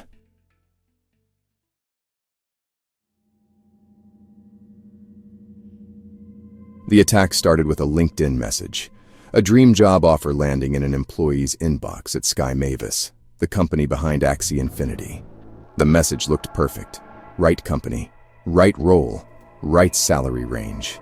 The employee clicked, downloaded what they thought was a job application. Instead, they'd just got compromised. The attackers were none other than Lazarus Group, North Korea's sole profitable enterprise. Their elite military hackers have been funding their government's operations and weapons of mass destruction for years through cryptocurrency theft. They knew exactly what they were targeting. The Ronin Bridge used something called Proof of Authority Consensus. 9 validator nodes secured the entire network. You needed 5 signatures to authorize any transaction. The hackers didn't need to break into all 9. Just 5. They got 4 from Sky Mavis through that LinkedIn attack. Compromised private keys that let them impersonate legitimate validators. The 5th came from Axie DAO, the community organization. They used something called a gas-free RPC node as their backdoor. This was infrastructure designed to make transactions cheaper for players. Lower barriers to entry, better user experience. It also had weaker security controls. The hackers forged withdrawal signatures, made the network think 5 legitimate validators had approved 2 massive transactions. 173,600 ETH, 25 million USDC. Gone in 2 transactions. The entire theft happened over 6 days in late March. No alarms, no alerts. The Ronin Bridge kept operating normally. Players kept battling their digital creatures. Money kept flowing. Until that withdrawal failed on March 29th. Sky Mavis shut down the Ronin Bridge immediately. Called in law enforcement. Brought in forensic cryptographers. But the damage was done.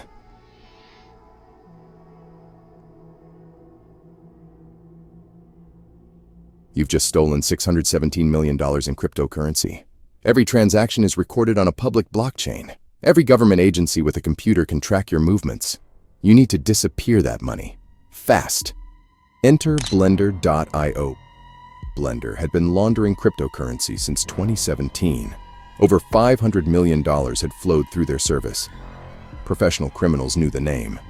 Their pitch was simple. Send us your dirty crypto. We'll send you back clean crypto. No questions asked. No logs kept. No identity required. As there are no personal details asked for, there's no way your identity is compromised. That's how they advertised it on criminal forums across the dark web. Here's how it worked. You'd generate a 10-digit mixer code on their website. Deposit your stolen funds. Blender would pool your money with everyone else's, then send you back different cryptocurrency from their reserves. They'd even give you a guarantee letter, digitally signed by their service address, proof that your transaction was legitimate in their system. The mixing could take up to 7 days. Deliberate delays to break the timing correlation between deposits and withdrawals. Make it harder for investigators to trace the flow. Russian operators ran the whole thing. They charged 1 to 3% commission. Do the math on $500 million. That's serious money. And their customer list? Everyone you'd expect from the international cybercrime scene. Conti ransomware, Ryuk, Sodanokibi, Gandcrab, TrickBot. Every major Russian-linked ransomware group that terrorizes the world. These weren't just individual hackers. These were organized criminal enterprises that had shut down hospitals, crippled school districts, brought entire cities to their knees, all using Blender to wash their ransom payments. The Lazarus Group fit right in. They needed to move $20.5 million from the Axie Infinity hack. Blender was the perfect solution. For the Lazarus Group, this was exactly what they needed. A professional money laundering service with a proven track record. Russian operators who understood the business of moving stolen cryptocurrency without asking uncomfortable questions. The partnership was perfect. North Korean hackers stealing the money. Russian criminals washing it clean. But there was one problem they hadn't considered. The US government was watching.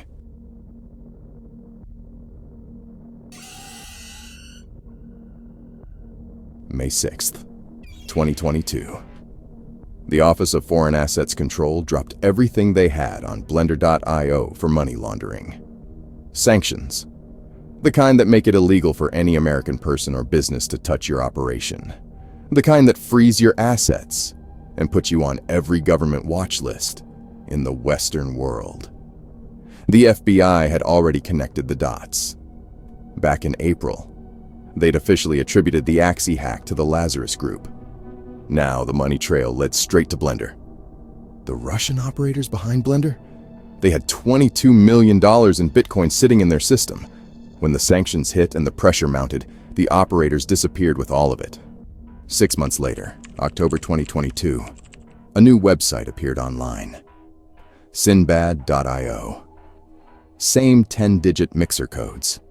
Same guarantee letters signed by the service address. Same 7-day mixing delays. Same Russian language support. Same custodial model where they controlled your funds completely during the mixing process. It was Blender.io reborn with a new name. Blockchain forensics teams started digging, following cryptocurrency breadcrumbs across thousands of wallet addresses. They found it. A wallet address that had been linked to Blender's operator. That same wallet had funded Sinbad's initial transactions. The connection was there in the blockchain. Permanent, undeniable proof. The Lazarus Group didn't waste time.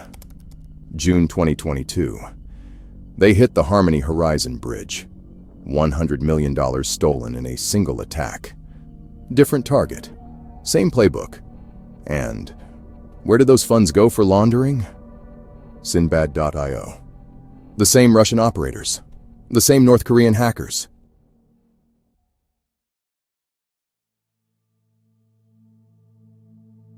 November 29, 2023. Law enforcement agencies across 3 continents had spent months coordinating. The takedowns started happening all in one swift move. Sinbad.io's clear web domain. Seized. Their dark web Tor hidden service. Seized. Their backup servers. Seized. Every piece of infrastructure that kept the mixer running. Gone in minutes. You have to understand what this took. Dark web seizures aren't like shutting down a regular website. Tor hidden services are designed to be anonymous, untraceable. Law enforcement had to identify physical servers, coordinate with hosting providers, and execute synchronized takedowns across multiple jurisdictions, all while not raising any suspicions.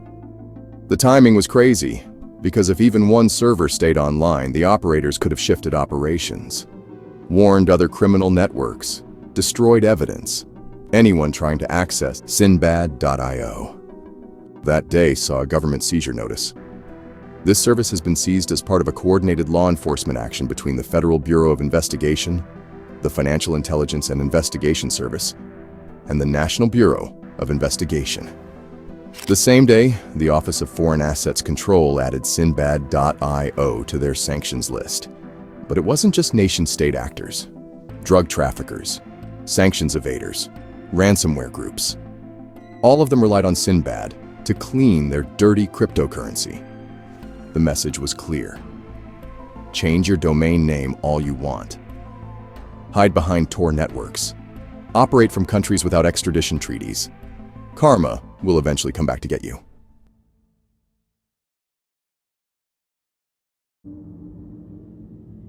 Over a year passed after the seizures. The domains stayed dead. The servers remained offline. But law enforcement wasn't finished. Late last year in December, there were 2 arrests. Roman Vitalyevich Ostapenko, 55 years old, arrested. Alexander Evgenievich Olenek, 44 years old, arrested. The names meant nothing to most people. But these were the faces behind Blender.io and Sinbad.io. In early 2025, a federal grand jury in the Northern District of Georgia issued the indictments. Operating unlicensed money transmitting businesses, conspiracy to commit money laundering. Heaps of law enforcement got involved, including the Netherlands Financial Intelligence and Investigation Service, Finland's National Bureau of Investigation, and Australia's Federal Police. Asset forfeiture proceedings under 18 U.S.C. 981 and 982, federal statutes designed to seize the proceeds of crime. That was 2 down, but there was a 3rd name on those indictments, Anton Vyachlavovich Tarasov, 32 years old. Still out there, still free. Probably building the next biggest crypto mixing service. Once I get intel, I'll be the first to let you know. The manhunt continues across multiple countries and the investigation is far from over.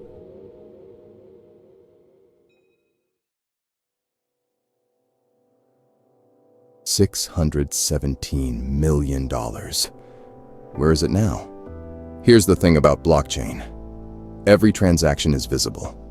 Forever. You can trace every stolen dollar to its current location. You can see exactly where it sits. But seeing it and getting it back? Two completely different problems. The majority of those stolen funds remain in the original attacker's Ethereum address. I'm showing the address on screen here. Right there. Sitting in digital storage. Traceable, visible, but untouchable. Go look for yourself. But cryptocurrency recovery isn't like seizing a bank account. You need the private keys. You need legal authority, and you need cooperation from cryptocurrency exchanges that may operate in countries with different laws and different priorities. It's not easy to simply take it back. Leave a comment if you were directly or indirectly impacted by this recent heist.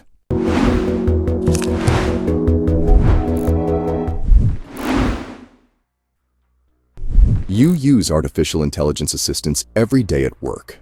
They write your emails, generate code, and create content. You trust them, right? These tools have built-in safety features. There's alignment training, which is a process that large language models undergo to minimize bias and ensure outputs match human values and ethics.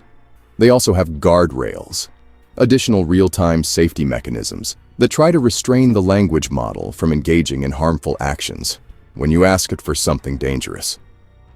The companies behind these tools have spent millions building these protections. They've tested them, and they work. But here's the twist. Someone figured out how to break them. I'm talking about hackers who can bypass every safeguard. They can weaponize the same AI tools sitting on your desktop right now. The same ones you use to write quarterly reports. Your workplace AI isn't just helping you anymore. It's helping them too. April 2nd, 2024. Microsoft researchers dropped a bombshell paper. Actually, let me rephrase that. They published groundbreaking findings. The paper was titled, "Great. Now write an article about that." The Crescendo Multi-Turn LLM Jailbreak Attack. You can find it on archive with ID 2404.01833. Here's what they discovered. You don't need to hack anything. You don't need special tools. You just need to be patient. The Crescendo attack works like this. You start with innocent questions, completely harmless stuff. Then you gradually escalate to restricted content step by step, turn by turn. Microsoft tested this against ChatGPT and Gemini. The attack succeeded within just 10 conversation turns, 10 polite exchanges. That's all it took. The researchers explained why this works. They said the attack leverages the model's tendency to follow patterns and focus on recent text. Think about that. These AI systems are designed to be helpful. They want to continue conversations naturally. They pay attention to what you just said more than what you said at the beginning. So you start talking about something innocent. Maybe you ask about creative writing techniques. Then you ask about character development. Then you ask about writing compelling villains. Then you ask about making villains more realistic. Before you know it, you're asking the AI to help you write content that should have triggered every safety system.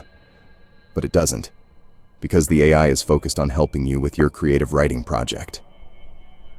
It's following the conversation pattern you established. Microsoft's researchers proved this worked consistently. They documented every step.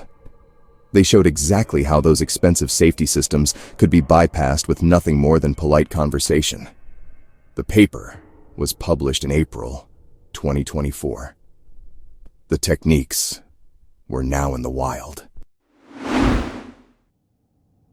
May 14th, 2025. More than a year after Microsoft's discovery, a group called Neural Trust decided to take things further. They adapted the Crescendo attack, made improvements. They introduced what they called a backtracking mechanism to handle refusals. When an AI system says no to a request, this mechanism finds another way to approach the same goal. It doesn't give up. It tries a different angle. Neural Trust tested this improved version across multiple AI models. The results were brutal. Mistral, 100% success rate. 5.4 mini, 100% success rate. GPT 4.1. Nano, 100% success rate. GPT 4. O mini, 100% success rate. They tested 3 categories of prohibited content. Pornography achieved perfect breach rates. Sexism achieved perfect breach rates. Violence achieved perfect breach rates. Every single attempt worked against those 4 models. No exceptions. But not all models were equally vulnerable. DeepSeek R1 showed better resilience. It had higher rejection rates, particularly for misinformation and illegal activities. This revealed something important. The vulnerability wasn't limited to one company or one AI system. It was systemic. Microsoft had discovered the technique, but Neural Trust proved it could be adapted and improved. They showed it worked across different AI systems from different companies. The attack had evolved. It was more reliable, more effective, and the knowledge was spreading. June 23rd, 2025. Neural Trust wasn't done yet. They unveiled something far more elaborate than their previous work. They called it the echo chamber attack. This wasn't just improved conversation tactics. This was psychological manipulation, designed specifically for AI systems. The attack operates in 6 stages. First, you define the harmful objective, what you actually want the AI to do. Second, you plant poisonous seeds, subtle concepts that seem innocent but contain the building blocks of your real request. Third, you steer those seeds. You guide the conversation toward your target without being obvious about it. Fourth, you invoke the poisoned context. You reference those earlier concepts in ways that make your harmful request seem logical. Fifth, you pick a path. You choose the most promising conversational thread to exploit. Sixth, you execute a persuasion cycle. You use the AI's own reasoning against itself. The whole process relies on context poisoning and multi-turn reasoning. You're not attacking the AI directly. You're manipulating its internal state through indirect references and semantic steering. Here's what makes this attack particularly dangerous. It works in black box environments. You don't need access to the model's internals. You don't need to understand how it works. You just need to understand how conversations work. Neural Trust tested this against multiple AI systems. The results were devastating.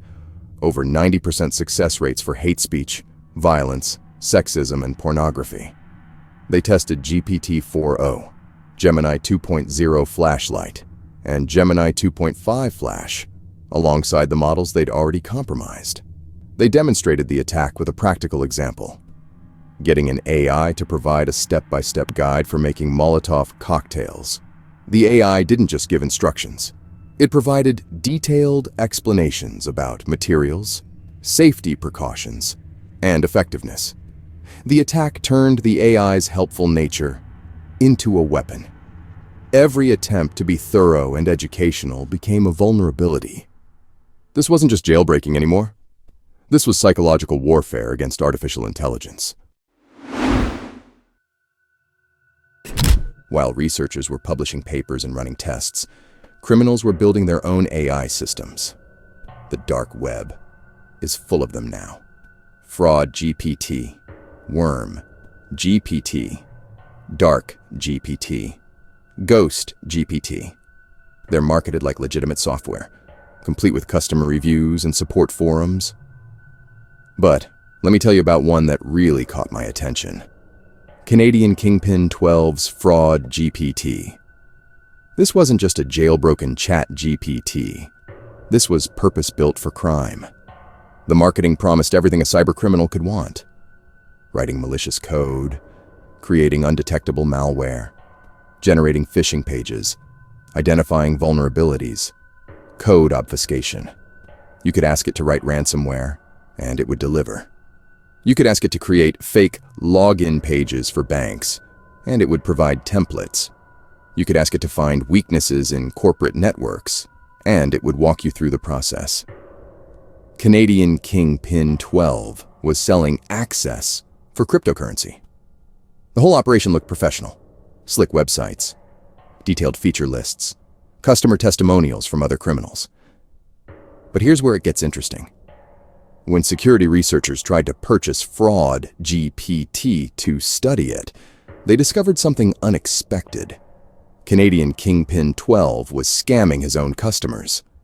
People would pay for access and get nothing, or they'd get access to a basic chatbot that couldn't do half the things advertised.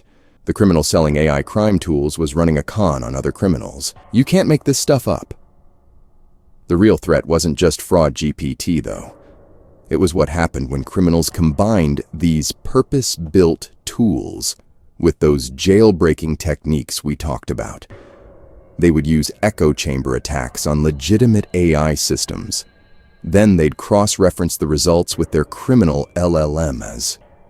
They'd get the best of both worlds. The power of mainstream AI, with the specialized knowledge of crime-focused models. The techniques had moved from research papers to active criminal operations. This wasn't theoretical anymore. So, in 2025, Barracuda Networks released their analysis of business email compromise attacks. And honestly, the numbers were pretty alarming.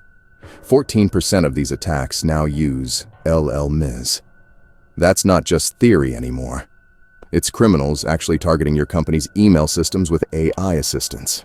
But, they weren't just using those criminal LLMs we talked about earlier. They were getting creative. Forums like Dread, for example, started buzzing with discussions about all kinds of integration techniques. Criminals were combining AI tools with traditional hacking software, like Nmap. They'd use jailbroken AI systems to analyze network scans. The AI would help them identify the most promising targets, suggest attack vectors, and even help them craft really convincing phishing emails. You had hackers using AI to write code that exploited vulnerabilities, and then they'd use the same AI to write the social engineering messages that delivered the malware. The attacks weren't just more frequent, they were more effective. The AI helped criminals sound more professional, more convincing, and honestly, way more legitimate. So, this whole situation definitely caught Microsoft's attention. In May 2025, they launched something called Prompt Shields. It's integrated into Azure AI Content Safety. And honestly, it's the first major defensive response to these kinds of attacks. Prompt Shields actually monitors conversations for manipulation patterns. It looks for those gradual escalation techniques, and it tries to detect when someone is using echo chamber tactics or crescendo attacks. The technology had evolved from research papers to active threats against businesses. Companies were now dealing with AI-assisted attacks targeting their employees every single day. The proof of concept phase? That's over. This is the new reality of corporate cybersecurity. The defensive response is evolving too. Companies are developing context-aware safety auditing, which is basically monitoring conversational history for risk patterns. They're building toxicity accumulation scoring systems, which identify harmful narrative buildup over multiple conversation turns. There's also indirection detection. This technology spots implicit context exploitation, looking for those subtle manipulation techniques we talked about. But here's the problem. Attackers innovate faster than defenders can respond. While Microsoft was launching Prompt Shields, criminals were already testing new bypass techniques. While companies were strengthening their guardrails, hackers were finding different conversation paths.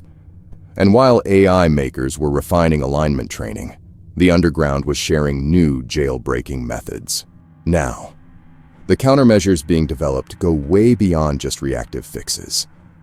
Companies are proactively tracking adversarial techniques, studying attack patterns before they become widespread. They're really trying to stay ahead of the curve.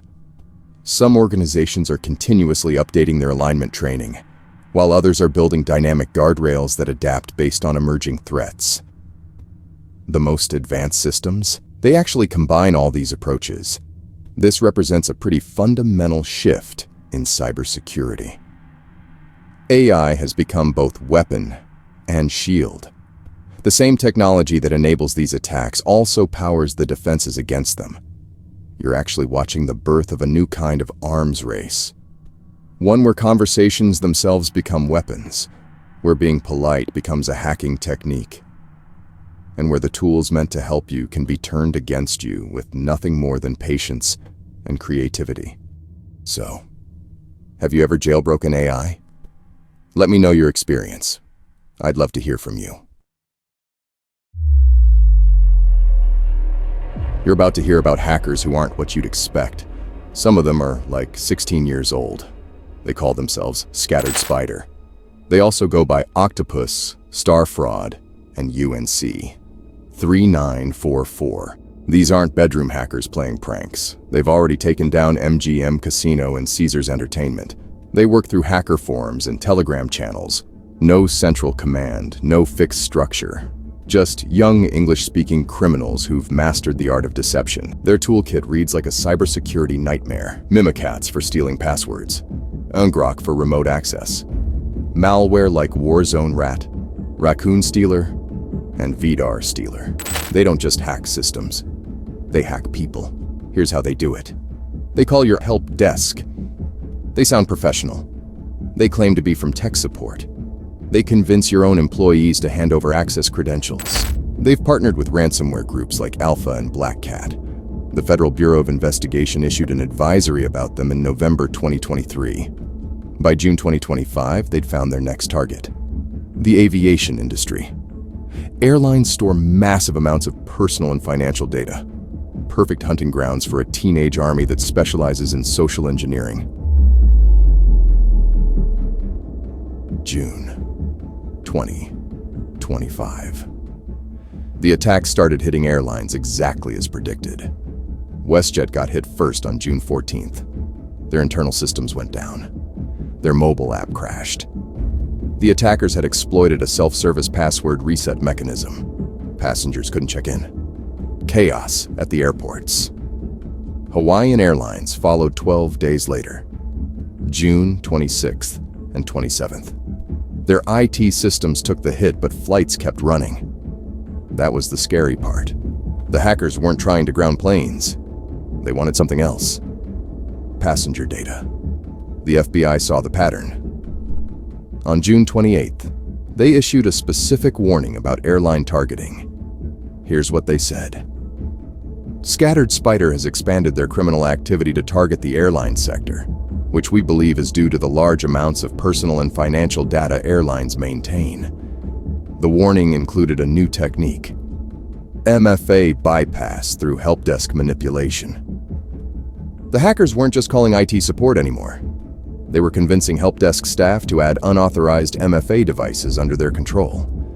Your phone becomes their phone. Your authentication becomes their access. The FBI emphasized something else. These weren't just direct attacks.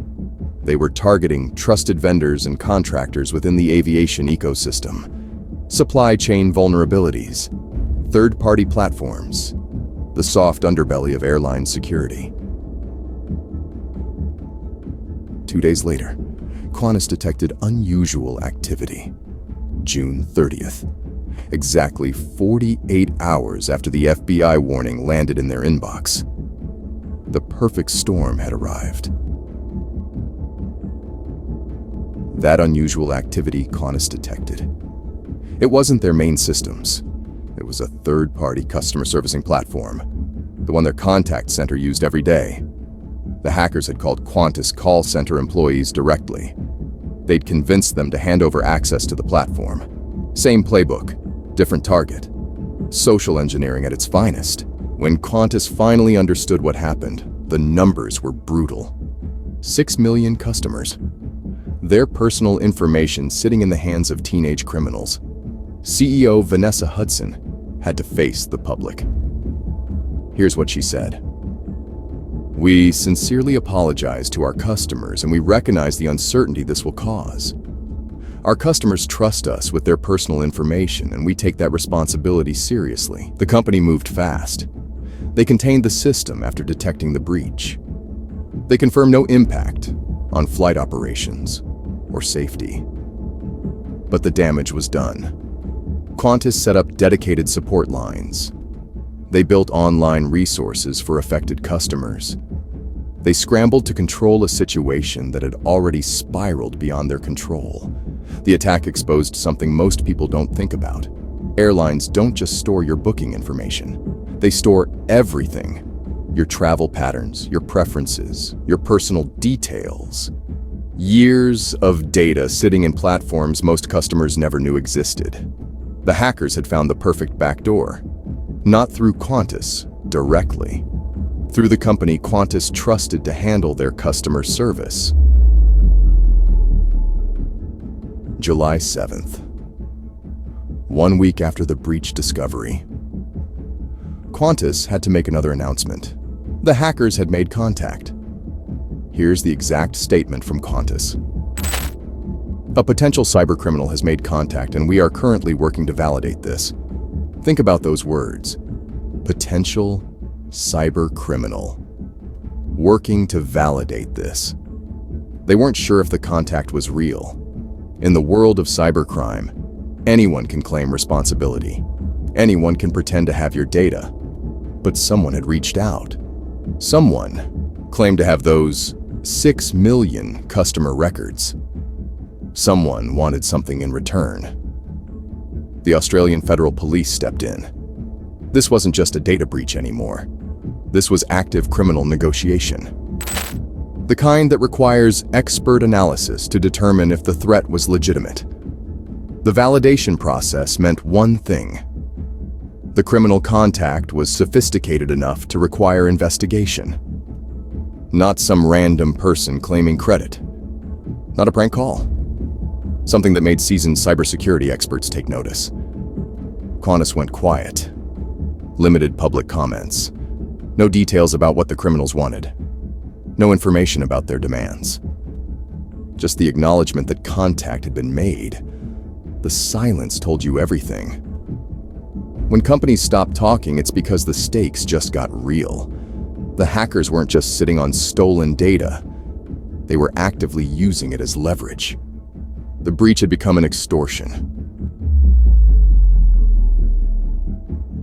The validation process revealed something worse than anyone expected. The hackers didn't just steal basic information. They had everything. Names, email addresses, phone numbers, birth dates, home addresses, gender information, frequent flyer numbers, and meal preferences. Think about that for a second. These criminals know if you prefer vegetarian meals. They know if you request kosher food. They know your dietary restrictions, your personal habits, your choices. It sounds trivial until you realize what it means. The hackers can craft emails that feel completely authentic. They know you travel frequently. They know your preferred meal. They can send you a fake airline survey about your recent vegetarian meal experience, and you'd probably click it. This wasn't just identity theft. This was profile building. The combination of travel patterns with personal preferences creates a detailed map of who you are, where you go, what you eat, how you live. The hackers had turned abstract data into personal habits. Qantas customers could log into their accounts and see exactly what was compromised. Your name? Taken. Your phone number? Taken. That special meal request from your flight to Sydney? Taken. But here's what they didn't get. No credit card details. No financial information. No passport numbers. The payment systems were separate. The identity documents were stored elsewhere. The hackers had intimate personal details, but couldn't directly access your money. They'd have to work for it. Use your meal preferences and travel history to trick you into giving them access to something more valuable. 6 million people now had to wonder what a teenager with their dietary restrictions might do next. Qantas had to manage a crisis while criminals held their customers' data hostage. The support lines they'd set up weren't just business hours. They went 24/7. Customers calling at midnight. Employees fielding the same panicked questions over and over. Can someone steal my identity with my meal preferences? Should I change my phone number? Is my frequent flyer account safe? Behind the scenes, forensic analysts were dissecting the breach. Cybersecurity experts combing through logs, trying to understand exactly how the hackers moved through that third-party platform. What they touched, what they copied, what they might have missed. System monitoring got an overhaul, enhanced detection capabilities, restricted access protocols. The kind of security measures that should have been there before teenagers started calling their call center. Every corporate statement had to balance two competing needs. Reassure customers without revealing anything that might help the criminals. Show accountability without compromising the investigation. Here's what we know. No evidence of data release has been found. Despite the extortion threat, those 6 million customer records haven't appeared on dark web markets. At the time of writing, they haven't been sold to other criminals. They haven't been posted publicly. Not yet, at least. The Australian Federal Police are still working to determine if the criminal contact is legitimate. But we all know it must be real. Scattered spider structure makes prosecution nearly impossible. Young criminals operating across international borders. No central command. No fixed location. How do you arrest a teenager in another country who used a disposable phone and encrypted messaging? The customer support lines are still running. The enhanced security measures are still active. The forensic analysis continues. These aren't temporary fixes. They're the new operational reality for Qantas. The breach started with a phone call to a call center employee. It ended with 6 million customers wondering what happens next. The criminals still have their data. The investigation still has no arrests. The threat remains active.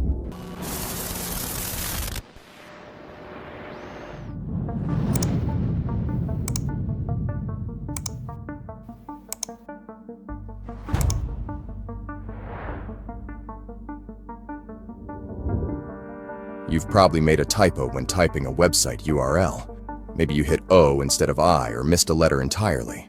Most of the time, you get a harmless error page. But researchers at Cyfirma, a cybersecurity company, found domains that looked almost perfect. It was these ones that you can see on the screen. 3 websites that target Apple users and finance and crypto enthusiasts. These weren't random typos. The researchers dug deeper. What they found was a technique called click fix. But this wasn't your typical phishing email asking for passwords. If you land on one of these fake sites, a familiar Cloudflare CAPTCHA appears. You've seen thousands of these security checks. Click the box. Prove you're human. But this CAPTCHA gives you different instructions. It tells you to copy a string of characters. Base 64 encoded text that looks like random letters and numbers. Then it asks you to open your terminal and paste the command. Most people would stop there, but some don't. Some trust the familiar interface. That base 64 text? Well, when decoded, it becomes something truly disgusting. This was social engineering. Traditional phishing asks you to hand over information. This technique tricks you into executing the attack yourself.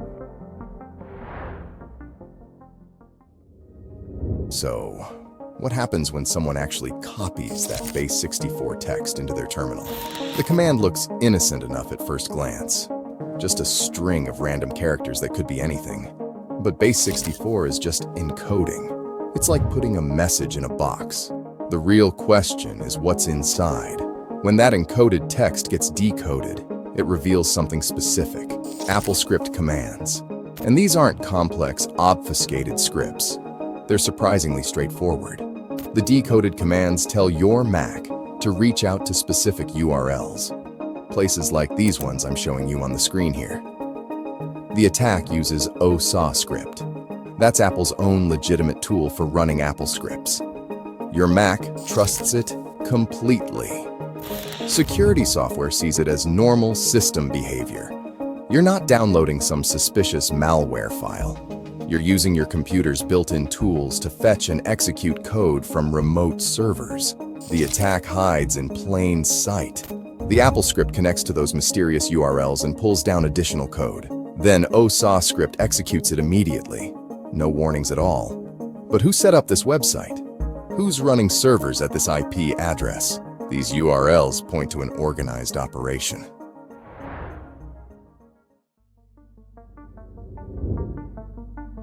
Once that Apple script executes, the first thing it does is kind of funny. It creates a temporary folder called /temp/love_Mr. Trump. Yes, that's the actual name. The make directory -p command ensures it builds the directory structure without throwing errors. Organized, professional. Then comes the authentication prompt. It looks exactly like the system password requests you see every day. Please enter your password to continue. You type it in, thinking it's just another routine security check. But here's what you don't see. While you're typing, the script runs a silent validation command in the background. I'm showing it to you on the screen here. It's checking your password against the system without you knowing. No failed login attempts, no alerts, just quiet verification. Your password works. The script knows it has legitimate access. Now the real excavation begins. It targets your Mac OS keychain first. Those files in your library folder contain everything. Saved passwords, credit card information, secure notes. All of it gets copied to the temp folder for later decryption. Browser data comes next. Chrome and Chromium get completely hollowed out. Firefox loses its logins, .json and key4.db files. Safari's password database gets lifted. Every saved login, every stored payment method you added. But cryptocurrency wallets are the real prize. MetaMask extensions, Electrum wallet files, Coinomi data, Exodus desktop wallets. If you've got crypto, this script knows where to find it. Personal files disappear into the collection. Text documents, PDFs, Word files, images, encrypted databases. Anything on your desktop or in documents that could contain valuable information gets grabbed. The organization is methodical. Everything gets compressed into a single out.zip file. Then comes the exfiltration. Curl commands send your data to remote servers. But here's the part that shows real sophistication. 10 retry attempts, 60-second delays between failures. It's persistent, professional. All your online financials have been packaged, compressed, and shipped to someone else's server. And they've got 10 chances to make sure it gets there.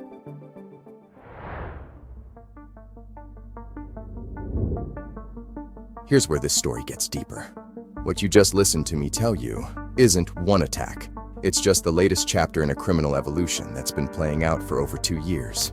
3 years ago, security researchers started tracking something called Amos Stealer, mid-2023.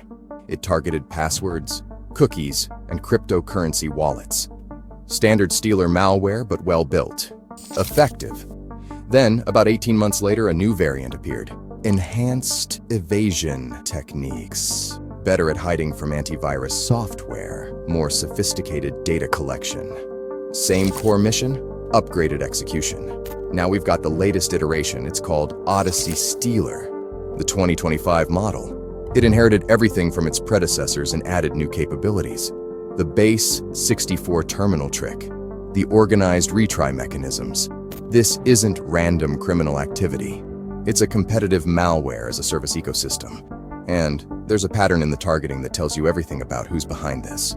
United States, United Kingdom, Germany, France. All the usual Western targets getting hit consistently. But you know what's interesting? CIS, nations, get avoided completely. Commonwealth of Independent States, former Soviet territories. Russian cybercriminal groups have a habit of steering clear of their own neighborhood. It's like an unwritten rule. Don't bite the hand that feeds you. Or in this case, don't steal from the country that lets you operate. What I'm about to tell you changes everything about this story. This isn't some faceless criminal organization with rotating developers and anonymous operators. It's one guy. His name is Rodrigo, and researchers have been tracking his work across all 3 generations of this malware family. He didn't just use AIM a stealer, he worked on developing it. Back in mid-2023, when it first appeared on Russian cybercriminal forums, Rodrigo was part of the development team, learning the trade, building his reputation. 18 months later, when Poseidon Stealer emerged, that wasn't coincidence. That was Rodrigo's solo project. His graduation from team member to independent operator. Same core techniques, but now it was his code, his creation. An Odyssey Stealer? That's Rodrigo's latest piece of work. We know this because he's still actively discussing it on Russian forums, still engaging with potential customers, still providing technical support for his criminal enterprise.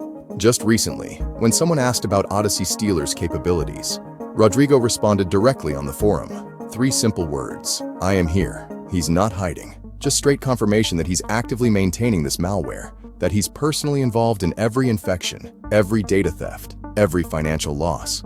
The control panels? They're hosted in Russia. Multiple servers across Russian infrastructure. This really isn't some dark web mystery. This is just the truth of cybercrime in 2025. It's a documented criminal career spanning over 2 years. One person's dedication to stealing from Western targets while operating safely from Russian territory. Rodrigo turned malware development into his full-time job, and business is booming. Rodrigo didn't just build malware, he built a business. The control panels he's running, they're not some thrown-together admin interfaces. These are management systems with features that would make legitimate software companies jealous. The dashboard gives him real-time metrics on everything. How many devices are infected? How much data he's stolen? Which attacks are performing best? It's like Google Analytics for cybercrime. Then there's the builder. This lets Rodrigo create custom versions of Odyssey Stealer on demand. Want to target Chrome users specifically? There's a configuration for that. Need to focus on cryptocurrency wallets? He can build that variant in minutes. The logs section organizes everything he steals. Passwords sorted by website, cookies categorized by value, currency wallet data ranked by potential payout. It's actually terrifying. But here's the feature that shows how crazy it is. Google Cookies Restore. You know how you stay logged into Gmail or your bank account even after closing your browser? That's cookies storing your session data. Rodrigo steals those cookies, then uses this feature to hijack your active sessions. No password needed. He just imports your stolen cookies and becomes you online. And get this, there's a guest mode. Rodrigo lets potential customers test limited features before they buy access to his full criminal infrastructure. He's offering free trials for cybercrime. For you watching, don't go getting any ideas. Rodrigo specifically hunts individuals with money worth stealing. This is a wealth extraction operation. Right now, as you're listening to this, Rodrigo's control panels are running. His infrastructure is active. He's still responding on Russian forums, still maintaining Odyssey Stealer, still targeting Western users interested in finance and cryptocurrency. His business model is working well enough that he keeps investing in better tools, better infrastructure, better ways to separate you from your money. The fake CAPTCHA you might encounter tomorrow could be Rodrigo testing his next evolution. The typo you make when visiting your bank's website could land you on one of his domains. This isn't a story about something that happened. This is something that's happening right now. Be safe out there.